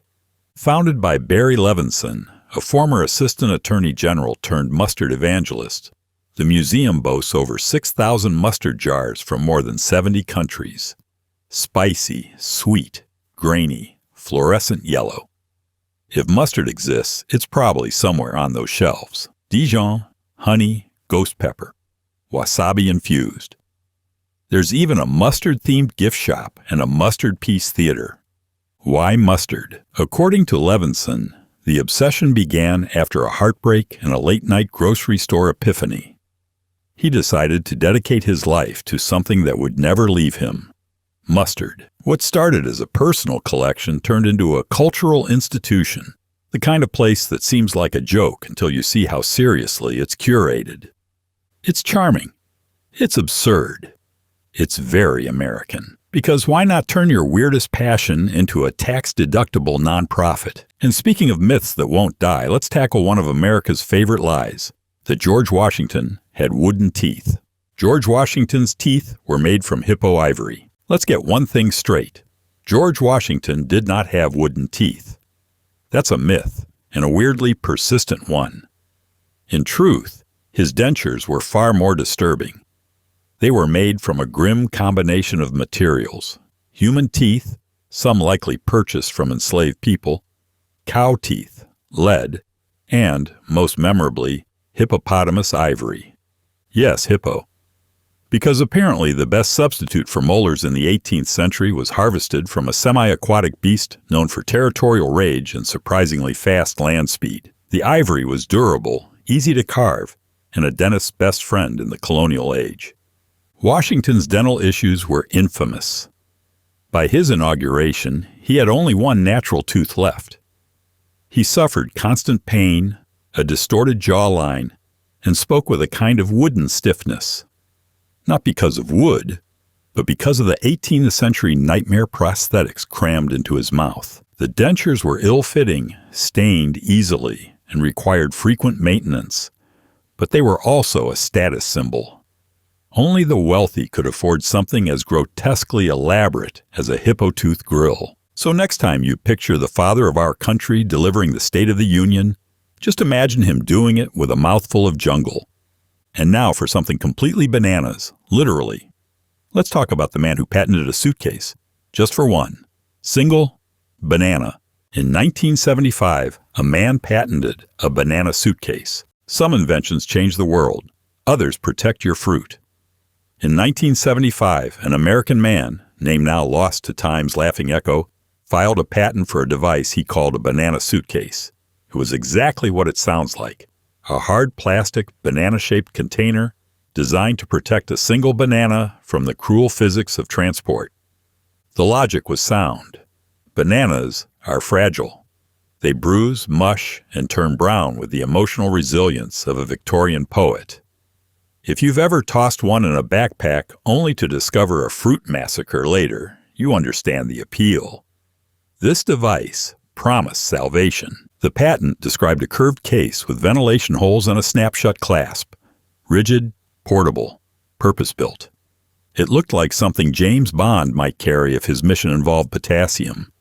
It never became a staple of lunchboxes across America, but it did earn a cult following. Some versions exist today in novelty stores and online gift shops. Half gag, half genius. And while it didn't revolutionize nutrition or change school lunches forever, the banana suitcase remains a perfect symbol of American over-engineering. Take the simplest problem and solve it with just enough plastic and paperwork to make it weird. Coming up next, Marilyn Monroe and the eyelash symmetry that became legend. Marilyn Monroe had 11 different pairs of eyelashes for each eye. Marilyn Monroe wasn't just a screen siren. She was a precision-built symbol of glamour, engineered down to the millimeter. Behind the soft focus, the whispery voice, and the platinum curls was a woman who approached beauty with military-grade detail. Case in point, her eyelashes. She wore up to 11 different pairs per eye, carefully layered to create that fluttering, wide-eyed look that made cameras melt. This wasn't vanity. It was strategy. Monroe understood the camera, the lighting, the angles. She knew how to play softness against strength, vulnerability against control. Each lash placement was a calculated effort to draw light upward, widen the eye, and make her face more expressive on film. It worked. The look became iconic, immortal, mimicked endlessly, never quite matched. Her makeup artists, armed with tweezers and glue, worked meticulously to maintain the illusion. The final effect wasn't just glamour, it was a kind of hypnotism. You didn't just look at Marilyn, you were pulled in, like gravity. And while Monroe was building myth from mascara, military scientists were cooking up their own absurd experiment. One so bizarre it could survive the apocalypse. On a plate. The U.S. once created a pancake that could survive a nuclear blast. During the Cold War, the U.S. military wasn't just thinking about missiles and fallout shelters. They were thinking about breakfast. Specifically, how to make a pancake that could survive a nuclear explosion and still be edible. Welcome to the dark, syrup-soaked corner of military research known as nuclear-resistant food testing. These were no ordinary flapjacks. Made with fortified ingredients and designed for extreme durability, the experimental pancakes were blasted with simulated nukes to see if they could remain intact, uncontaminated, and nutritionally sound. Because nothing says national resilience like a short stack that can outlast Armageddon. They didn't taste good. That wasn't the point. They were tested for radiation resistance, shelf life, and structural integrity.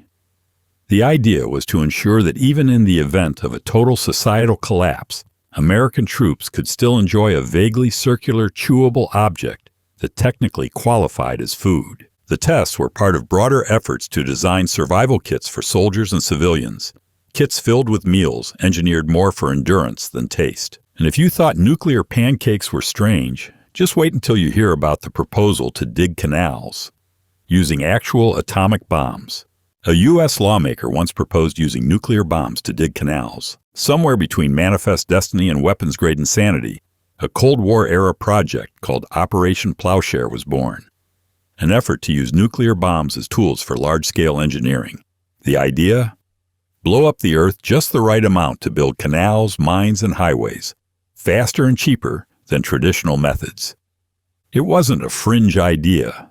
It had real funding, real scientists, and even a few disturbingly serious PowerPoint presentations. The thinking was this: if we can crack open mountains with TNT, Why not use nukes and really move some dirt? One U.S. lawmaker enthusiastically proposed using thermonuclear devices to dig a new canal through Central America, basically building an alternate Panama Canal powered by radioactive shockwaves. Others suggested carving out harbors, pipelines, and even reservoirs by simply nuking the landscape into compliance.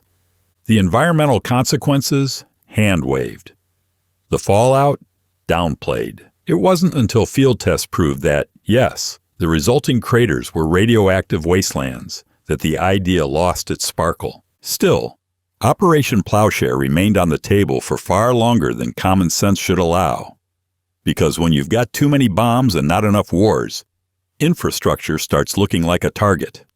And from atomic canals to the dawn of digital chaos, the first email ever sent was barely a sentence. It was just a row of letters. The first email ever sent was just the letters, QWERTY-UOP. It didn't begin with a message. No profound greeting, no tech prophecy. Just 10 random characters. QWERTY-UIOP, the top row of your keyboard.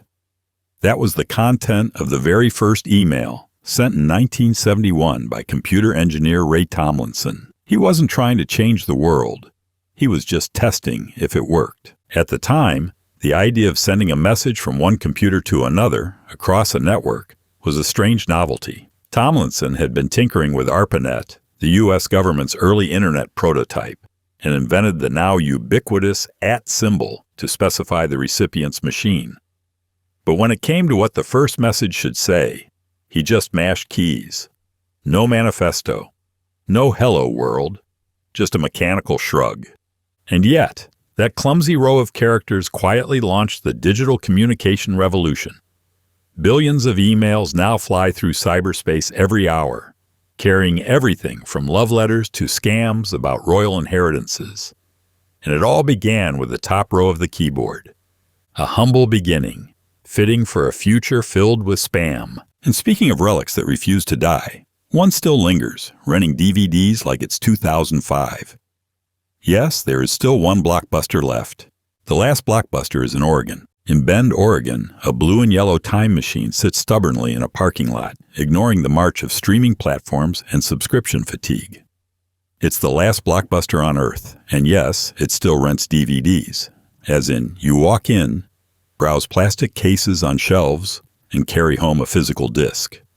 Like it's still 1999, and someone just dropped a Matrix reference in casual conversation. The store is a nostalgic pilgrimage site, both a functioning business and a living museum of pre-Netflix America.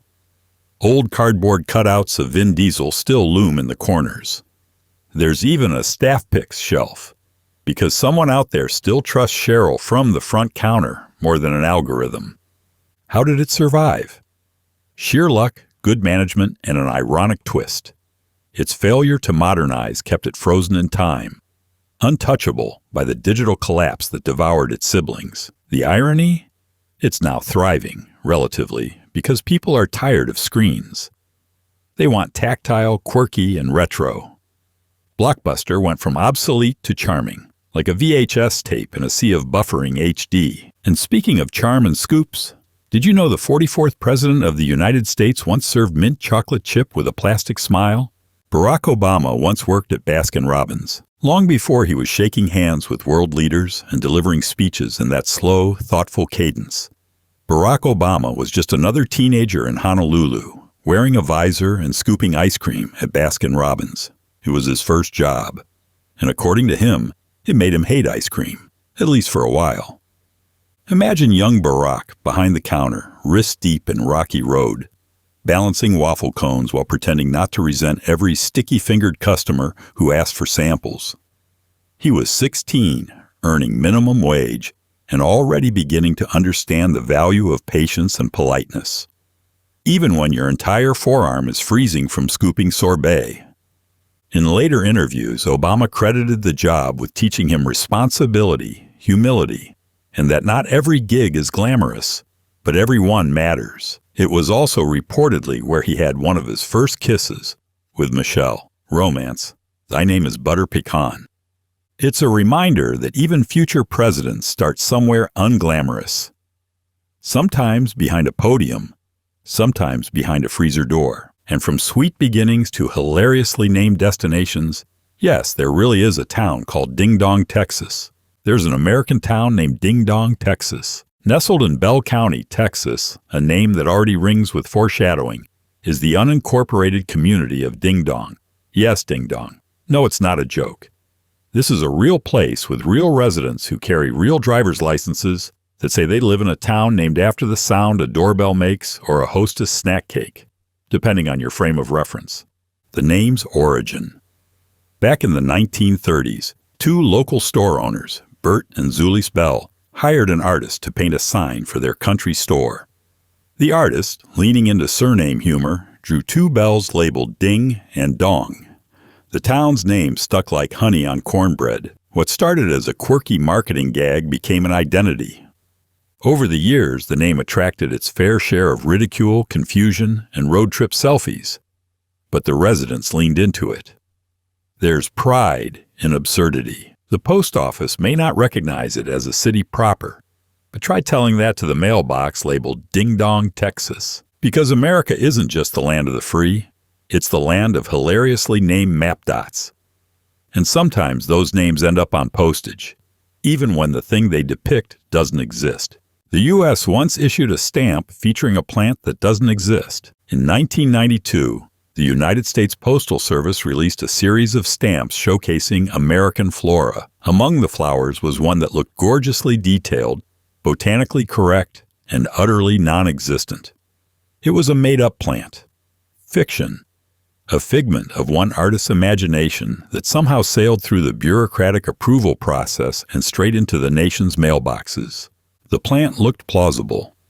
It had the right number of petals, the kind of structure that would fool the average eye, and a scientific-sounding name slapped underneath. But when actual botanists took a closer look, they realized something wasn't quite right. The stamp was displaying a biological ghost. Turns out the illustrator had freelanced the design, unaware that the government expected, well, real plants. The USPS quietly acknowledged the error, but didn't recall the stamps. Why bother? By then, millions had already been licked, stamped, and sent off into the world. It's a strangely poetic error, a tribute to American nature that accidentally honored something imaginary. A flower that never grew, but still bloomed in the national conscience, one envelope at a time. And if you think that's wild, let's crank the heat even higher. You can legally own a flamethrower in 48 states. No license required. You can legally own a flamethrower in 48 states. Here's a sentence that sounds made up. In the United States, you can legally buy, own, and operate a flamethrower in 48 out of 50 states. No federal license, no background check. Just a credit card, a backyard, and a questionable sense of adventure. Why?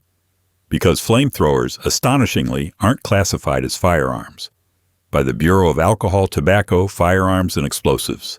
They're considered tools, like lighters that went to the gym. That means if you want to use one to clear brush, melt snow, or roast a very large marshmallow, you can legally, as long as you're not in Maryland or California, where local laws ruin all the fun. And yes, people use them. Elon Musk famously sold thousands under his Boring Company as not a flamethrower, which still shot fire up to 10 feet. Farmers, hobbyists, pyromaniacs, there's a niche market for personal firepower that looks like something out of Mad Max. There's no flamethrower registry, no mandatory training. Just an unspoken understanding. Don't be an idiot. In America, your right to bear fire apparently stops only when it hits state lines. And speaking of blazing nonsense, one U.S. senator once burned 24 hours in the most eloquent way possible by saying almost nothing at all. A U.S. senator once gave a 24-hour speech about nothing. In the grand theater of American politics, the filibuster is less a legislative tactic and more a performance art piece. And in one of its most surreal chapters, a U.S. senator once held the floor for 24 straight hours, saying virtually nothing of substance, just to delay a vote he opposed. It wasn't a passionate plea or a moral stand. It was a spoken endurance test filled with filler words, off-topic ramblings, and time-wasting at Olympic levels. The senator's goal wasn't to persuade, it was to stall. In Senate rules, as long as someone is actively speaking and doesn't yield the floor, the chamber can't vote. So he talked about anything. Recipes, family stories, the weather in Nebraska. It became a verbal protest without content, a human roadblock wrapped in senatorial privilege. Colleagues napped, staffers caffeinated. C-SPAN viewers stared into the void. And still, he kept going. Eventually, the filibuster ended, not with a bang, but with a weary whisper. The bill passed anyway. But for a full day, the gears of democracy were gummed up by one man's ability to say nothing loudly, and for a very long time. And speaking of spam, let's flash back to when the very first email ad crashed inboxes everywhere. And yes, it was awful. The first spam email was sent in 1978. Before your inbox was overflowing with weight loss pills, fake sweepstakes, and fraudulent Nigerian princes, there was a moment of innocent corruption. The very first spam email. It happened in 1978, and like most digital evils, it began with ambition disguised as innovation. Gary Thwark, a marketing manager at Digital Equipment Corporation, sent an unsolicited email to over 400 users on ARPANET, the early prototype of the Internet. The email advertised a new line of computer products. It wasn't particularly clever. It wasn't even formatted well. But it did something no one had done before. It hijacked attention. The backlash was immediate. Recipients were confused, irritated, and loud about it. Network administrators scolded. Others warned that ARPANET wasn't meant for advertising. But the genie was out of the bottle. The concept of mass digital messaging, free, fast, and unavoidable, was born. Thwark would later call himself the father of spam, wearing the title with half pride, half regret. Today, spam accounts for the majority of global email traffic. All of it, in some way, tracing back to one message nobody wanted in 1978. And while spam may not be American cuisine, its spiritual cousin, apple pie, isn't actually American at all. Apple pie isn't American, it's British. Few things are more American than baseball, bald eagles, and saying something is as American as apple pie. But here's the twist. Apple pie isn't American, it's British. Deeply, unapologetically British, dating back to the 14th century, when Chaucer was writing in verse and apples weren't even native to North America. The original English apple pies were made with inedible crusts called coffins, used only to hold the filling together, not to be eaten. The apples themselves were different too, more sour and fibrous, sweetened with honey or figs. Over time, the recipe migrated across Europe, changed hands, picked up spices from the Middle East, and eventually sailed over to the colonies. America didn't invent the apple pie, it just marketed it better. As the young nation scrambled to build a cultural identity, apple pie became a symbol of rustic virtue, family values, and home front patriotism. By World War II, soldiers said they were fighting for mom and apple pie, a slogan so sticky it rewrote culinary history. So the next time someone wraps a flag around a slice of apple pie, remember, it's a British export, rebranded with American bravado. And when national stress levels rose, where did Americans turn? A scream hotline. No, seriously. There's a scream hotline where Americans call to vent. In the thick fog of pandemic burnout and existential dread, someone in the United States had a revolutionary idea. What if people could just scream? Not into their pillows, not at traffic, but into a hotline.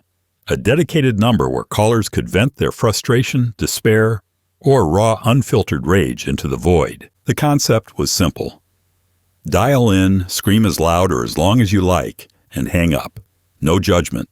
No therapist on the other end. Just a glorified voicemail box set up to absorb the sound of a nation cracking at the seams. The hotline became an emotional pressure valve, a low-budget, high-decibel form of collective catharsis. Thousands called. Some screamed, some cried. Some laughed nervously, unsure of what to say after months of being stuck inside their homes with their own spiraling thoughts. Others just breathed heavily into the receiver, like a horror movie villain in reverse, terrified, not terrifying. And while it started as a quirky experiment, It struck a nerve. Because sometimes you don't need advice or empathy. You just need to yell and know that someone or something is listening. And speaking of odd remedies, let's rewind to a time when peanut butter wasn't a snack. It was health food for the toothless. In 1904, peanut butter was labeled health food. Before it was slathered between slices of Wonder Bread or hidden in Halloween candy, peanut butter was considered cutting-edge health food. In 1904, at the St. Louis World's Fair, peanut butter was promoted not as a child's lunchbox staple, but as a protein-rich dietary aid, especially for people who couldn't chew solid meat. Marketed as a soft, digestible food for the elderly and toothless, it was the brainchild of progressive health reformers and eccentric inventors who were obsessed with nutrition, sanitation, and turning nuts into paste. There were no jelly pairings, no crustless sandwiches, just brown goop sold in glass jars to patients recovering from dental trauma, and it worked. Peanut butter caught on, not just because it was convenient, but because it fit perfectly into America's growing obsession with health fads, high-protein diets, and miracle foods. Before long, it left the hospitals and health stores and started creeping into pantries, schools, and military rations. Today, it's still marketed as protein-packed fuel. But its origin wasn't about flavor. It was about function. And while peanut butter was saving jaws, scientists were trying to weaponize bats, not for horror movies, but for real military missions. Spoiler, it got weird. The U.S. tried to weaponize bats in World War II, in what might be the most outlandish war plan ever seriously considered by the U.S. military. The government once tried to turn bats into bombers.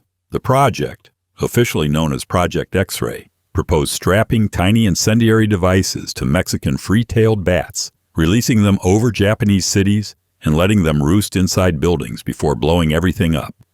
The logic?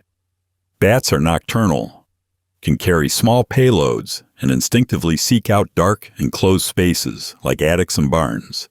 Exactly the kind of structures that were common in Japanese cities at the time. The plan was to drop them from planes in refrigerated canisters that would release them mid-air. After thawing, they'd disperse and, in theory, set the enemy's infrastructure ablaze. Tests were actually promising, at least by the twisted standards of bat-based warfare. During one trial in New Mexico, a group of bats escaped prematurely and incinerated an Army hangar by accident. That was enough for the project to be quietly scrapped, especially once the Manhattan Project rendered incendiary mammals obsolete. Still, for a brief moment in military history, America seriously tried to win a war by turning nature into napalm. And speaking of absurd legal maneuvers, let's meet the man who patented the shape of toast. An American once patented the shape of toast. In the annals of U.S. patent law, where light bulbs, jet engines, and life-saving medical devices coexist, there sits an oddly humble claim: the patented shape of toast. That's right. In an act of either genius or satirical overreach, someone in America once secured a legal patent for bread that was triangle-shaped. Now, toast, like most bread-related entities, doesn't usually scream innovation. But the logic behind this patent was crisp. Triangular toast offered better bite angles, increased spread distribution, and reduced crumb fallout, apparently. The patent application took the angle of a culinary breakthrough, suggesting this geometrical twist could revolutionize how Americans interacted with breakfast. Spoiler, it didn't. But it did underscore a peculiar truth about the U.S. patent system. If you can draw it, explain it, and attach a few diagrams, there's a decent chance it'll get through. Triangle toast joined the ranks of patented methods for swinging on a swing sideways and devices for catching snakes while reclining. Was it a joke? Was it real? Yes, it was America. And speaking of iconic figures doing oddly generous things, let's rewind to when the king of rock and roll bought a presidential yacht, only to give it away like a bonus prize in a game show. Elvis once bought a presidential yacht and gave it away. Elvis Presley, when he wasn't revolutionizing music or karate-chopping televisions, occasionally dabbled in philanthropy of the extremely Elvis variety. In 1964, he purchased a 165-foot presidential yacht called the USS Potomac.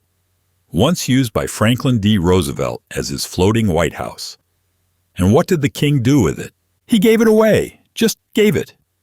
Elvis donated the ship to St. Jude's Children's Hospital, selling it for a symbolic $55,000 so the hospital could pocket the full value. It was an extravagant gesture that perfectly fit the bizarre intersection of Americana, rock stardom, and historical preservation. One minute, FDR is strategizing against the Axis on its deck. The next, it's in the hands of a hip-swiveling megastar in a rhinestone jumpsuit. Elvis didn't want the yacht for himself. It wasn't a vanity toy or a floating Graceland. It was a chance to do something big, weird, and kind. Something only Elvis could pull off without looking like a maniac.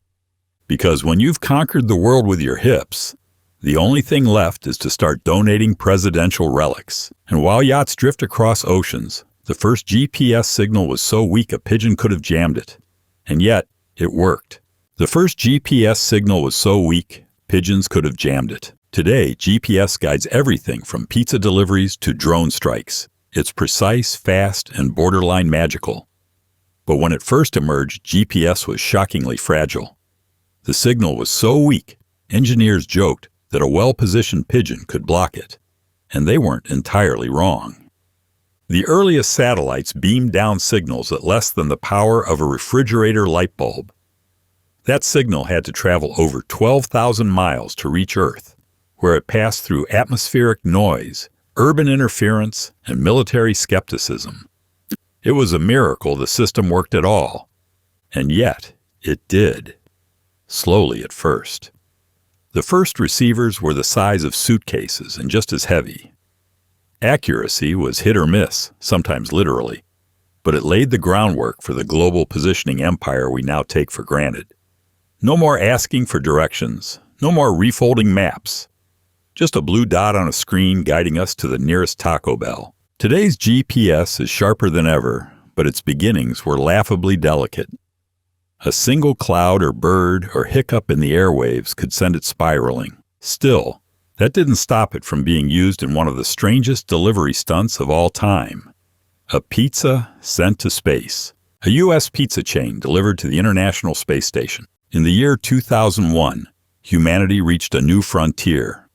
Not in science, not in diplomacy, but in fast food absurdity. That year, Pizza Hut paid more than $1 million to deliver a pizza to the International Space Station, making it the first pizza ever delivered off-planet. Not content to dominate Earth's late-night cravings, the company aimed higher, about 250 miles higher. The stunt was equal parts marketing coup and logistical nightmare. The pizza had to meet strict Russian Space Agency food standards. It couldn't spoil, it couldn't crumble, and it certainly couldn't float apart mid-bite. So the dough was vacuum sealed. The salami, chosen over pepperoni for its longer shelf life, was radiation-proofed. Even the cheese had to be stabilized. It wasn't exactly fresh, but it was legally pizza. The final product was launched aboard a Russian supply rocket, packed among far less glamorous cargo like scientific instruments and oxygen tanks. One cosmonaut, Yuri Usachov, ate it on camera. He gave a thumbs up. It was fine. And that was enough. Earth had officially exported its cheesiest export, a branded slice of capitalism drifting above a planet full of delivery zones. But long before puppets floated through zero gravity, they made an unlikely appearance where no Muppet had gone before: Congress. The Muppets testified before Congress. In 1993, something surreal happened on Capitol Hill. Kermit the Frog, flanked by a few of his fuzzy felted colleagues, appeared before a congressional committee to speak on behalf of public broadcasting. It wasn't satire. It wasn't a skit.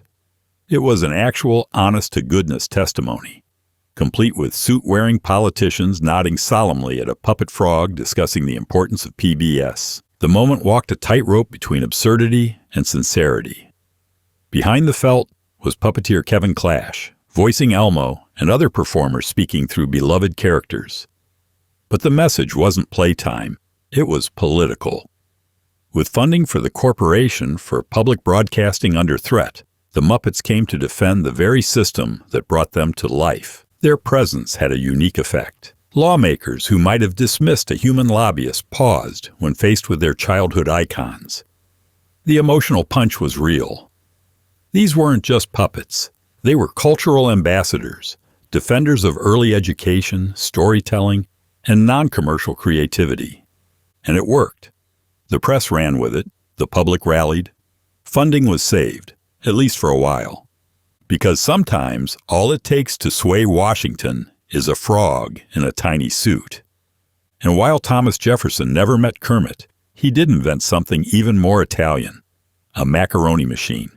Thomas Jefferson invented a macaroni-making machine. Most people know Thomas Jefferson as a founding father, philosopher, an awkward contradiction of liberty and slavery. But fewer know this. He was also obsessed with pasta, specifically macaroni. After a trip to France, Jefferson returned not just with Enlightenment ideals, but with a passion for noodles that bordered on fanaticism. He didn't just want to eat macaroni. He wanted to engineer it. Jefferson designed one of America's first macaroni-making machines, a hand-cranked contraption built to extrude dough into long, elegant tubes. It wasn't perfect. Historians debate whether his machine was fully functional, but the intent was clear. Bring pasta to the New World and make it democratic. In 1802, he served baked macaroni and cheese at a state dinner. It confused guests. Some were delighted. Others suspected it was foreign and suspicious, like if someone had served sushi in 1850. But Jefferson believed in it. Enough to import pasta, build a machine, and write detailed notes on boiling times and cheese consistency. He saw macaroni not just as a food, but as a metaphor, refined, global, and capable of being uniquely American. And while Jefferson tinkered in the kitchen, someone else founded a city with 0 people and one unforgettable name: Nothing. There's a city in the U.S. named Nothing. In the vast, sun-bleached expanse of Arizona, nestled somewhere between existential despair and geographical humor, lies a place called Nothing. That's not a metaphor. It's an actual town, or at least it was, officially named Nothing, Arizona. Population 0. Motto: Nothing's here. Established in the 1970s by a group of tongue-in-cheek idealists, or possibly just one man with a twisted sense of humor, Nothing began as a roadside stop with a gas station, a convenience store, and a big weather-worn sign declaring, "The people of Nothing are proud of Nothing." The town leaned hard into its name, turning nihilism into a tourism strategy. But over the years, even irony couldn't keep the place going. The gas station closed. The buildings decayed. Nothing became, well, even more of nothing. Today, it's a ghost of a ghost town, a cluster of ruins slowly losing their battle with time and desert wind. And yet, people still visit. They take photos next to the sign. They buy novelty t-shirts. Because Americans love a good punchline, even if it's written on a broken door in a place that technically no longer exists. From a town of 0 to candy for the masses. Next up, how M&Ms were once a military secret. M&Ms were originally sold only to the military. Before they were sliding down vending machines and melting in your glove box, M&Ms were a classified treat. Military issue, melt-resistant, and designed to survive the trenches of World War II. The candy-coated chocolate pieces were created in 1941, right as the U.S. entered the war, and they were shipped almost exclusively to American soldiers. The idea was simple but brilliant. Coat chocolate in a hard shell so it wouldn't melt in heat. No sticky fingers, no ruined rations, just quick sugar, clean hands, and morale in a little cardboard tube. The soldiers loved them. So much so that M&Ms became the go-to snack of war. Portable, dependable, and vaguely patriotic. It wasn't until after the war ended that M&Ms were released to the public. By then, demand was already waiting. Veterans returned home with nostalgia for the tiny candies that had punctuated foxholes and foreign bases. Mars capitalized on the buzz, and the brand exploded. Today, they're everywhere. But their origin wasn't birthday parties, it was the battlefield. a candy born from logistics and necessity, turned cultural icon through the strange alchemy of war and sugar. And speaking of endurance tests, the next tale involves a DJ, a microphone, and 5 days without sleep. In the 1970s, a radio DJ locked himself in the booth for 5 days straight. Before there were TikTok stunts and YouTube marathons, radio DJs were the original endurance lunatics. In the 1970s, one American disc jockey decided to break a record and possibly his own sanity by staying live on air for 5 straight days. No breaks, no sleep, just a microphone, caffeine, and a steadily deteriorating grasp on reality. The stunt started as a publicity gimmick. Stations were always trying to outdo each other with outrageous challenges, and this one was gold. Listeners tuned in not just for music, but for the sound of a man slowly unraveling on the airwaves. His voice slurred. His thoughts wandered. At one point, he reportedly played the same song 3 times in a row and didn't notice. By day 3, hallucinations kicked in. By day 5, he was barely coherent. But he made it. He broke the record. And then he collapsed into sleep that, by all accounts, was the stuff of coma legends. The record didn't last forever, but the legend did. A time capsule of analog ambition and pre-digital absurdity. And speaking of analog accidents, the U.S. government once wired $2 million to the wrong person. Spoiler, they ran. The U.S. government accidentally sent $2 million to the wrong person. Somewhere in the bureaucratic labyrinth of federal finance, a few decimal points tripped over themselves, and $2 million landed in the bank account of someone it absolutely wasn't meant for. Not a defense contractor, not a scientific research grant, just a random individual who, upon receiving this accidental windfall, did what any morally flexible, opportunistic American might do. They vanished. The story reads like a con man's fever dream. One day you're broke, the next you're cashing a federal check you never expected. The U.S. Treasury realized the mistake after the money had cleared, but by then, the recipient had reportedly fled the country. Destination, Bahamas. Because where else do you go when you've accidentally been cast as the villain in a government accounting thriller? Attempts to retrieve the funds involved federal investigators, cross-border legal confusion, and a lot of face-palming from agencies that still, somehow, operate with software from the Clinton administration. The money was likely never recovered in full, and the case serves as a reminder that when the world's most powerful government makes a typo, it can be worth a few beachfront cocktails. Now from typos to toys, let's talk about the time a rubber duck helped map the actual ocean. A rubber duck once helped map the ocean. In 1992, a shipping container full of rubber ducks was accidentally dumped into the Pacific Ocean during a storm. It sounds like a bathtub-themed disaster, but oceanographers turned it into an unlikely opportunity. By tracking where those ducks landed, scientists could map ocean currents with more precision than ever before. There were about 28,000 plastic toys in the spill.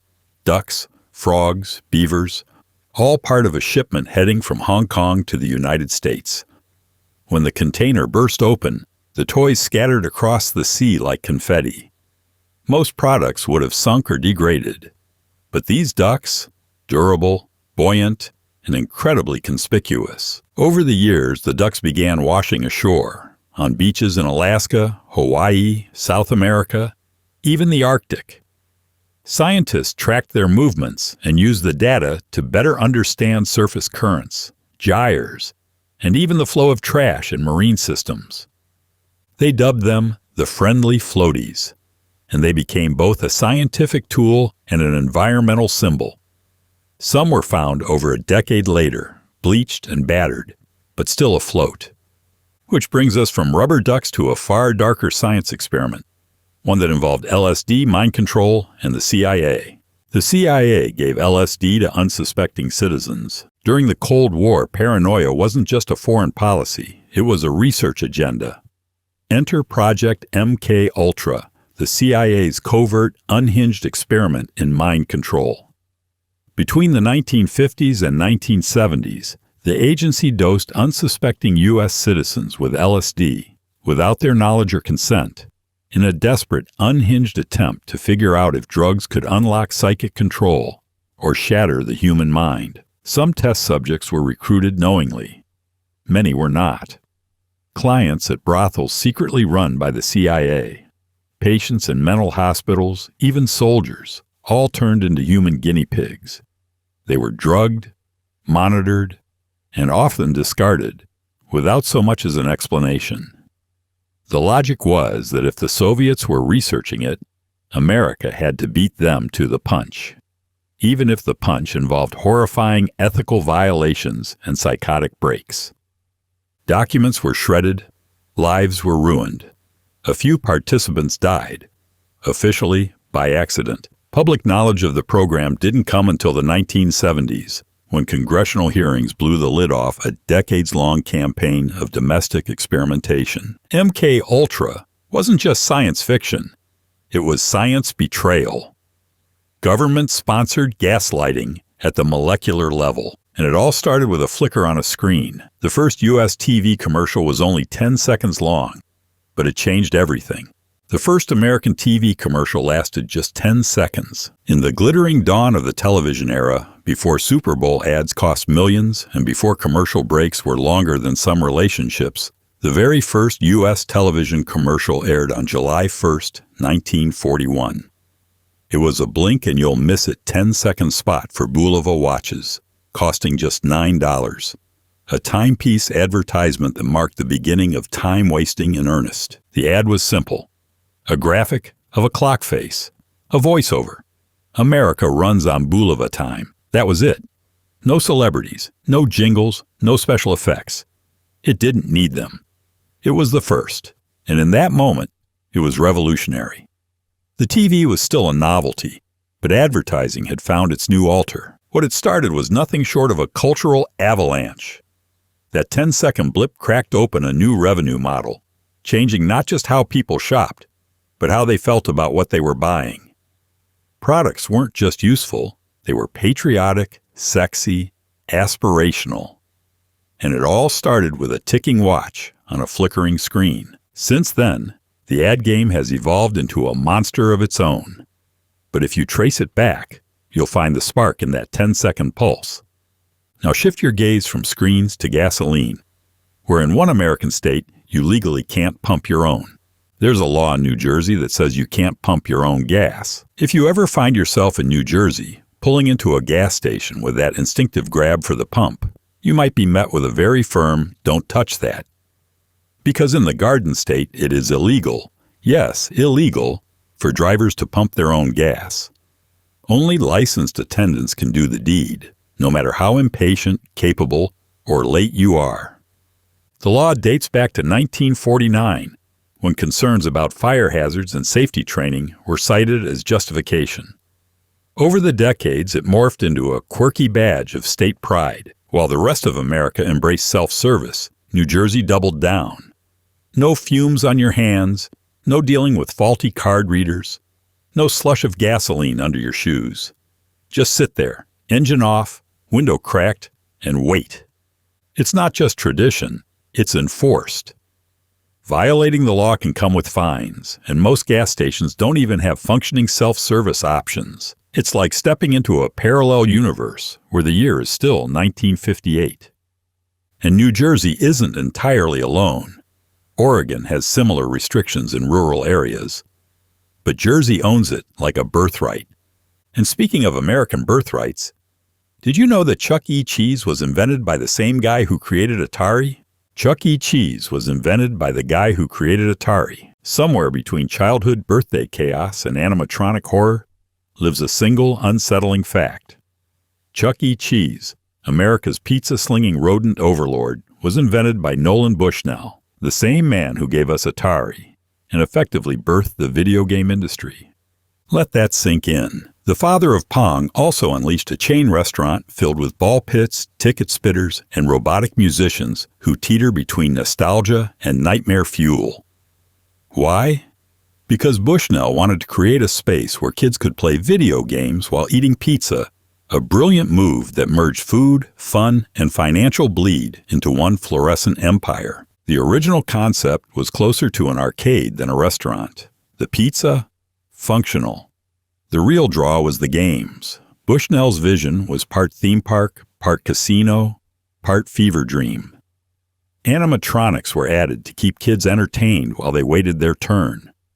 Over time, they became icons, creepy, glitching icons with 1,000-yard stares and surprise musical numbers. Chuck E., short for Charles Entertainment Cheese, no joke, became the unlikely face of this chaotic carnival. And while Bushnell eventually moved on, his strange little rodent survived. Because in America, the line between video games and pizza is thinner than you think.